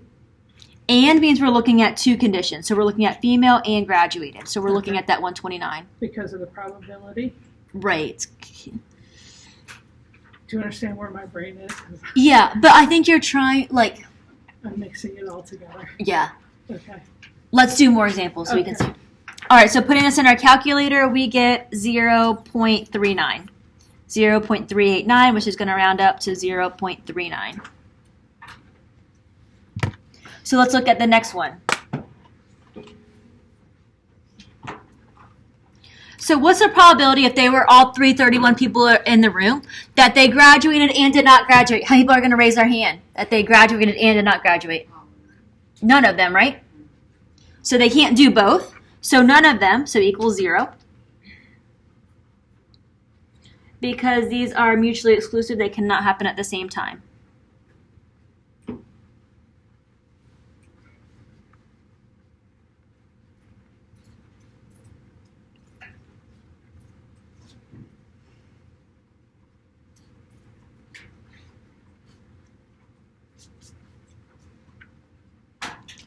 Zero because they cannot happen at the same time. You cannot graduated and didn't graduate at the same time. And last one for example number 8. What is the probability of male and did not graduate? So the did not graduate is going to have to be out of the 331. Okay. Okay, let's do this just a short, because this one we did the long way. Let's just do the shortcut way. So how many are males and did not graduate? So males and did not graduate. 42 are males and did not graduate. Out of how many people are total? Just in general. 331. So you're thinking, whenever you don't do it over the total, is you're thinking of given. So because it says given female, we only looked at the females. These don't say given. So we're looking when it doesn't say given, it's just everyone in general. Okay. Does that kind of help explain what I'm saying? Whenever it does not say given, it just says male and did not graduate, doesn't say given, that's always we're going to use our big total. This one says female, that's why this one says given female, so it says given. Because it says given, we're not going to use our big total on the bottom, we're only going to use females on the bottom. So a way to kind of think, this is going to sound weird, but my brain kind of thinks weird, so maybe it might help you. So see how this kind of looks like a fraction? Mm-hmm. And see how females are on the bottom of the fraction? Mm-hmm. So only your females go on the bottom of the fraction here. Here there's not a fraction, so that means everything is on the bottom. How is that not the same formula? These two are, they turn out to be the same formula. Can you ask your question again? Can you just? How are they not the same formula? One's female and graduated, one's male and did not graduate. Yeah, How are they we not just the did same it two. formula? They are the same formula. We just Okay. did it two different ways. So whatever way you like better. This is the long way using the definition, like the formal way, and then this way is just a shortcut. Either way, we got to the same answer. Yeah. Okay. So whatever way you like better. Let me put this because we've been putting everything else in decimal form. So 42 divided by 331 will give us 0.126. So it's going to round up to 0.13. Would the second part of that one be over 76 or everything? If you go the long way? Yeah. Okay, let's do it real quick. So probability of male times the probability of not graduated given male. So our probability of males, we had in total 168 over 331. Times probability of did not graduated males is 42. Out of our total did not graduate. I'm sorry, of our total males. That's what I was saying. Sorry, total males. 168. That way, if you notice, our 168s cancel out. And we're left with 42 over 331, which is the same answer.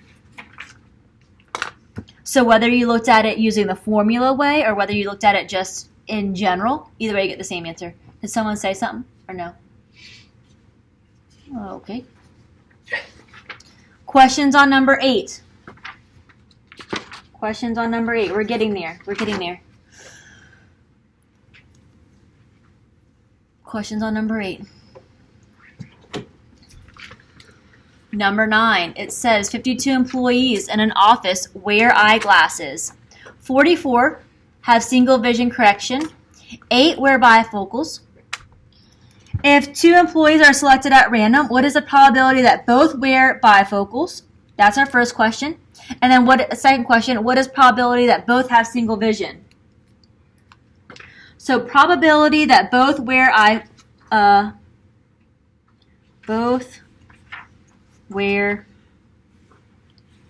bifocals.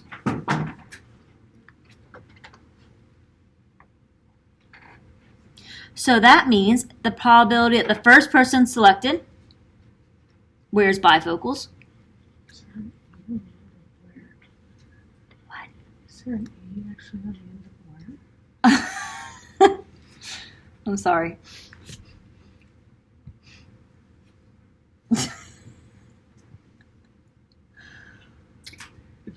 What's a new spell? Sorry, both wear.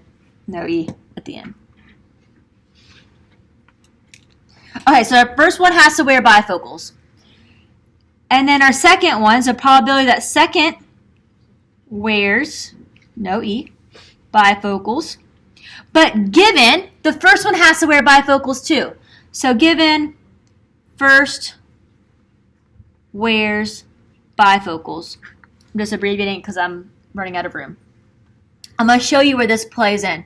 So that tells us if they both wear bifocals, the first person selected has to wear bifocals, and the second person selected has to wear bifocals, given that the first one already wore bifocals. And let me show you how this plays in number-wise and why this given thing is even there.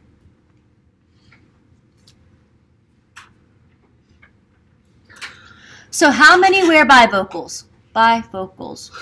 8. So 8 wear bifocals. Out of how many total? 52. Let me write it over here so that way it goes over. 8 out of 52. Okay, easy enough. First one. First one wears bifocals. 8 people out of our 52 total. The probability the second person wears bifocals, given the first one already wears bifocals. So 8 of them wear bifocals. We already chose 1. How many people are left over wear bifocals? 7. Good. Out of now, we already chose 1 person. Now how many people are there total left over? 51. Nice. So do you see how that plays in? But where did you get the 7 from? Okay, so 8 wear bifocals. We already took one of the 8 people out in the first one. So that means 7 people are left over. Same concept. Because we already took 1 person out, that means instead of 52, that 1 person's already chosen. So now there's only 51 left to choose from. Oh. So now, multiplying our fractions in our calculator, make sure that you put it in parentheses because they're fractions.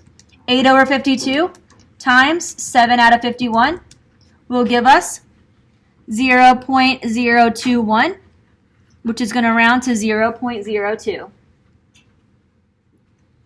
So that's part A. That's our first part. Could you put the calculator? Yes, ma'am.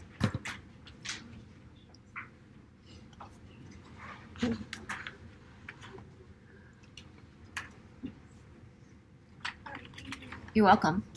Part B says, what is the probability that both have single vision correctness? All right. So same concept. Probability that both wear single. That's all I'm going to put because I'm efficient, not lazy. And we're running out of time. Okay, so that means same concept. Probability the first person wears single. And the second person, probability the second person wears single. Given we already took out the first person that wears a single. I really would like you to try this one by yourself, but I'll help you. If you want to try it by yourself, go for it, and we'll see if we get the same answer.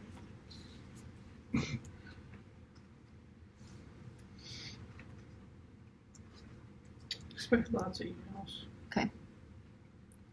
So if the probability the first person wears single vision correctness, how many people wear single vision correctness? 44, thank you. Out of how many people total? 52.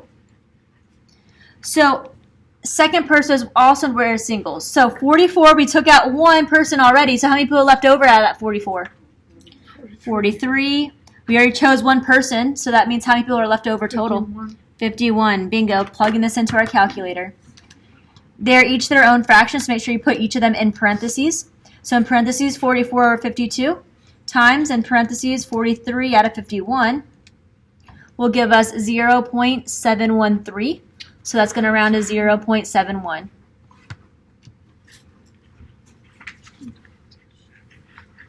We're getting closer. Questions, comments, concerns, number 9. How could I help you with number 9?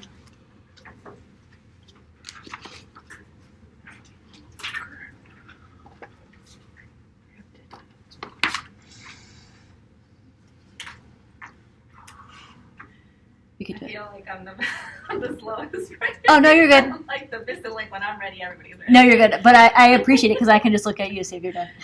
So it kind of helps me. We good? Ready? You're good. No worries. All right, number 10. Ready? Is that blurry to you or are my eyes just getting tired? Your eyes are tired. Probably. Okay. The chart shows data regarding baseball players. Okay, same concept. Total. Hold on. No, okay, they're different, sorry. Can I be... Yes. 15 minutes. Yeah, we have 10 minutes. This is exactly this... Oh, no. Okay, let's do this one. Sorry. Real quick. Not the same numbers, but we can do it. It's a little bit different, so I don't want to skip it. I was going to skip it, but the ones I skip are the ones that you're going to have questions on, knowing my luck. Thank you. Let's go down. 181 going across for our total, adding across. Adding across going down. 164. Thank you. 164. Adding down. 259. 259. Perfect. Thank you. Adding down. 86. 86. So that means our total, whether you add across or add down. 345. Oh, I love it. Thank you. So part A, finding the probabilities of the event female and did not graduate.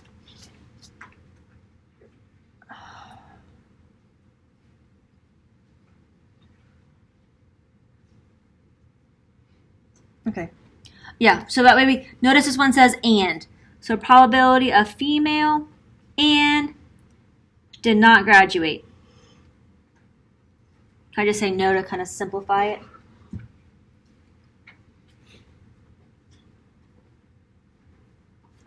So this is very similar to the one that we did earlier. So we can either do it two ways. We can do it our shortcut or a long way. Let's do our long way first. So probability of female. You can move it What is it? I'm up. sorry. Move it up. Female times probability of did not graduate given female. So how many females are there total? 164. Out of our total, 345. Times how many did not graduate given female. Did not graduate given female is 31. Out of how many females did we have total? 164. So if you notice, our 164s cancel out.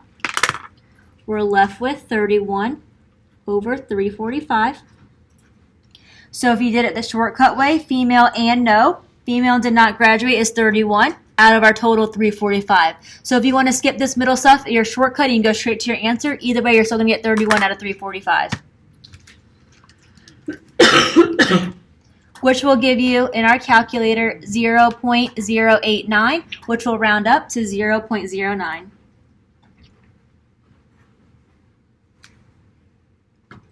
So that's an and one, just like we did previously. Here's the different part. Here's an or one. We haven't done an or one yet. So probability of the unit of events graduated or male. Graduated or male. So probability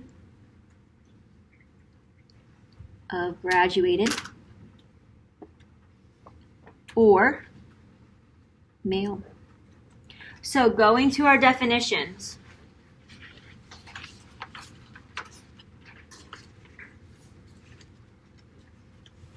So if we said it was an or problem, we had to find the probability of the first one, adding the probability of the second. If it's or, they're all included, so we have to subtract that P and B like we talked about because it's already counted in there.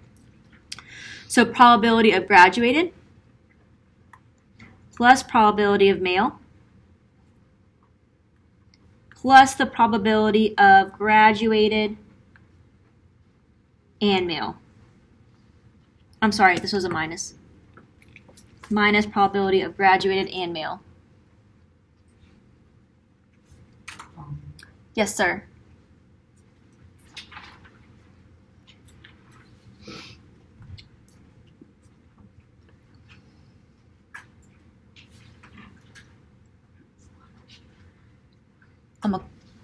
Are the union symbols reversed?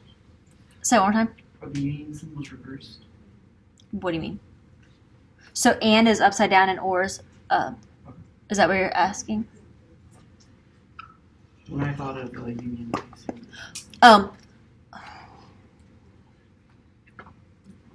It's a good idea to write it down, the and or. And is intersection, U is union. Union means we're unioning everything together, so it's talking about everything. The intersection is and, so it's only the things that where they intersect, it's only the middle. So this is intersection. Does that answer your question better? Yeah, once you have the context of the graph. Yeah. it makes more sense. All right, so graduated. How many graduated? 259 out of our total 345. Plus, how many are male? Male is 181. Ay, ay, ay. Out of 345. But we have to separate it because in that graduated, in that male, we counted some that are graduated males. So we counted some twice. So minus, how many were graduated males? 126. Out of our total 345. So a couple different options. I know you guys like the easiest way possible. So if you want, in your calculator, just put each fraction in its own parentheses. Exactly like you see it. It's not going to come out because you don't have 181, you have 81. Oh, shoot, thank you.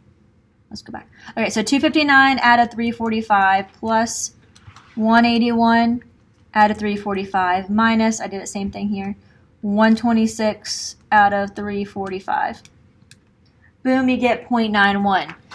If you wanted to be mathy, No, we don't. well, I'm just saying, they are all common denominators. So you can just do across the top. 259 plus 181 minus 126 out of 345 because they all have common denominators. Either way, you get still 0.91. But I know a lot of you probably don't want to do that, so that's fine. Either way, as long as you get 0.91. But thankfully, they all have common denominators for us, so it's easy to add and subtract those fractions. Yeah, That's but number they- 10. Sorry. They didn't though. We had to get common denominators. Yeah. And that's a lot of work, so you can just put it in this way. But all of these, because we're talking about probabilities in general, not probabilities given something, they all should always have the same denominator. Yeah, but yeah, more complicated questions. Right. More. Yeah. We don't want to do that, so just plug it into our calculator. We don't need more work. All right. Other questions on number 10 before we go into number 11. Number 11. Of the 55 students in a class, 37 are taking it because it's required for their degree, and the others 18 are taking it as an elective. If 2 students are selected at random, what is the probability that? Part A, the probability that the first student is taking an elective and the second student is taking it as a requirement. So it's kind of like that bifocal thing. If we choose one out and it's taken as elective, the second person that we choose is taking as a requirement. So, probability that the first student is taking as an elective times the probability the second student is taking it as a requirement given the first is an elective. So just like the bifocal one.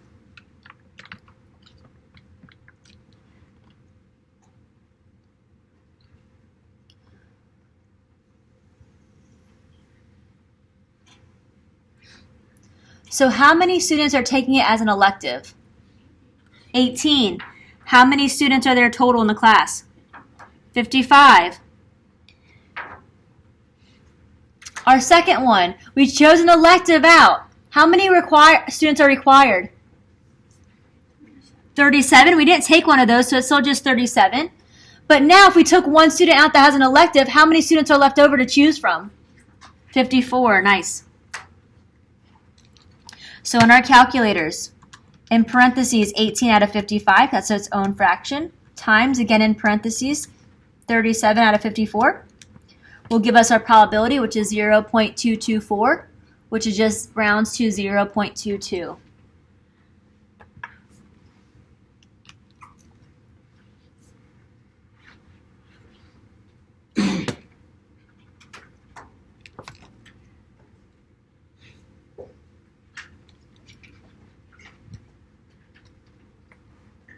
So that's part A. Part B says the probability the first student taking it as a requirement, and now the second student is taking it as an elective. So probability that the first is a requirement times the probability that the second is taking it as an elective given first was a requirement.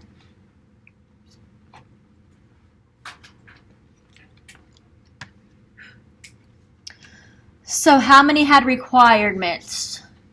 37 out of how many total? 55. Times how many had electives? 18. How many are left over because we already chose one out? 54. Plugging this into our calculator. 37 over 55 times 18 out of 54. Still gives us the same thing, which is still 0.22. One reason is because we're multiplying, so it doesn't matter what order we multiply, we're multiplying the same numbers. Also, it doesn't matter because these two things, it doesn't matter that it's an elective versus a requirement. They're two separate categories, so it doesn't affect my numbers. So it doesn't matter what order it is because they're independent in that sense. Last page, we have 2 more problems. Questions on this one? Questions on this one? I know, give me 2 seconds. Last 2. You have to get these done. The following charts give the data on 1,700 flight delays from 2 airlines. This one's different because now we have 3 different options. Airline A could be less than 30 minutes late, in between a 30 minutes and an hour, or more than an hour. So I already filled out these totals. We add across, we get 925. If we add across for airlines B, we get 775. Thank you. Adding less than 30 minutes late, going down, 835. Adding in between 30 minutes and 1 hour late, 694. Adding down, that's more than 1 hour late, we get 171. Either adding down or across, our total number, which I told us was 1,700 flight delays. So this question says if one flight is selected at random from these 1,700 flights, find the probability that the flight is more than 1 hour late or is occurring on airline B. So probability, it says airline A, thank you. Or, So remember, we have probability of A or B, which is probability of A plus probability of B minus the probability of A and B. So this time we're looking at more than 1 hour or probability of airline A. So probability of more than 1 hour plus probability on airline A minus the probability of more than 1 hour and on A.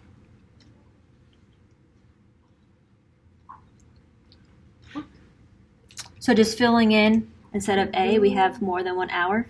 B is for airline A. Okay. So how many, in general, are more than 1 hour late? 171 out of how many flights total? 1,700. Perfect. Thank you. How many in total are on airlines A? 925 out of how many flights total? 1,700. Minus how many are more than 1 hour and airlines A? 91 out of 1,700. So now plugging this into our calculator exactly like we see it. 171 out of 1,700 plus 925 out of 1,700 minus 91 out of 1,700 will give us 0.591, which rounds to 0.59. And you use parentheses for all of them? Yes, I'm sorry that you can't see. There you go. Yeah. Yes, parentheses because they're their own fractions for all of them. So that's question 12. Last but not least, question 13. Questions on number 12.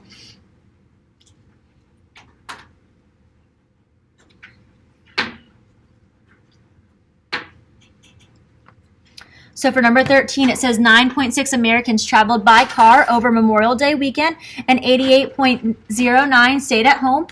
What is the probability that randomly selected Americans stayed at home or traveled by car? So this or means we're going to use the same formula that we did on number 12. So probability that they stayed at home or car. Whether you use the or symbol or use the word or, same thing. So probability they stayed at home plus the probability on a car minus the probability of both home and drove a car. So it told us how many stayed home. 88.09%. So let's put this percent into a decimal, just moving our decimal over 2 times. So 0.8809.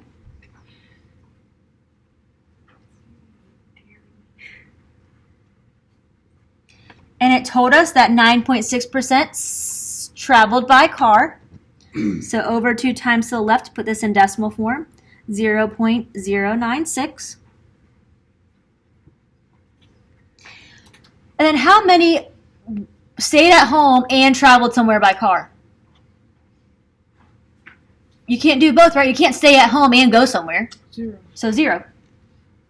Perfect. So plugging this into our calculator, 0.8809 plus 0.096 minus 0 is 0.9769. So that 7, looking next door as a 6, is going to round up to 0.98. But the question is, why doesn't this equal 1? If those are our options, staying at home or traveling by car, why doesn't it equal 1? What are we not counting for here? Dogs in the car.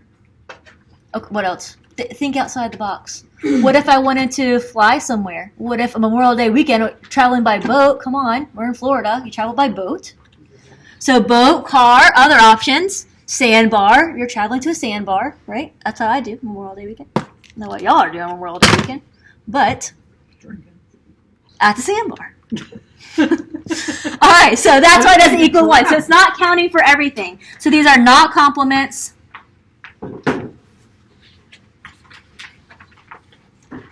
Does not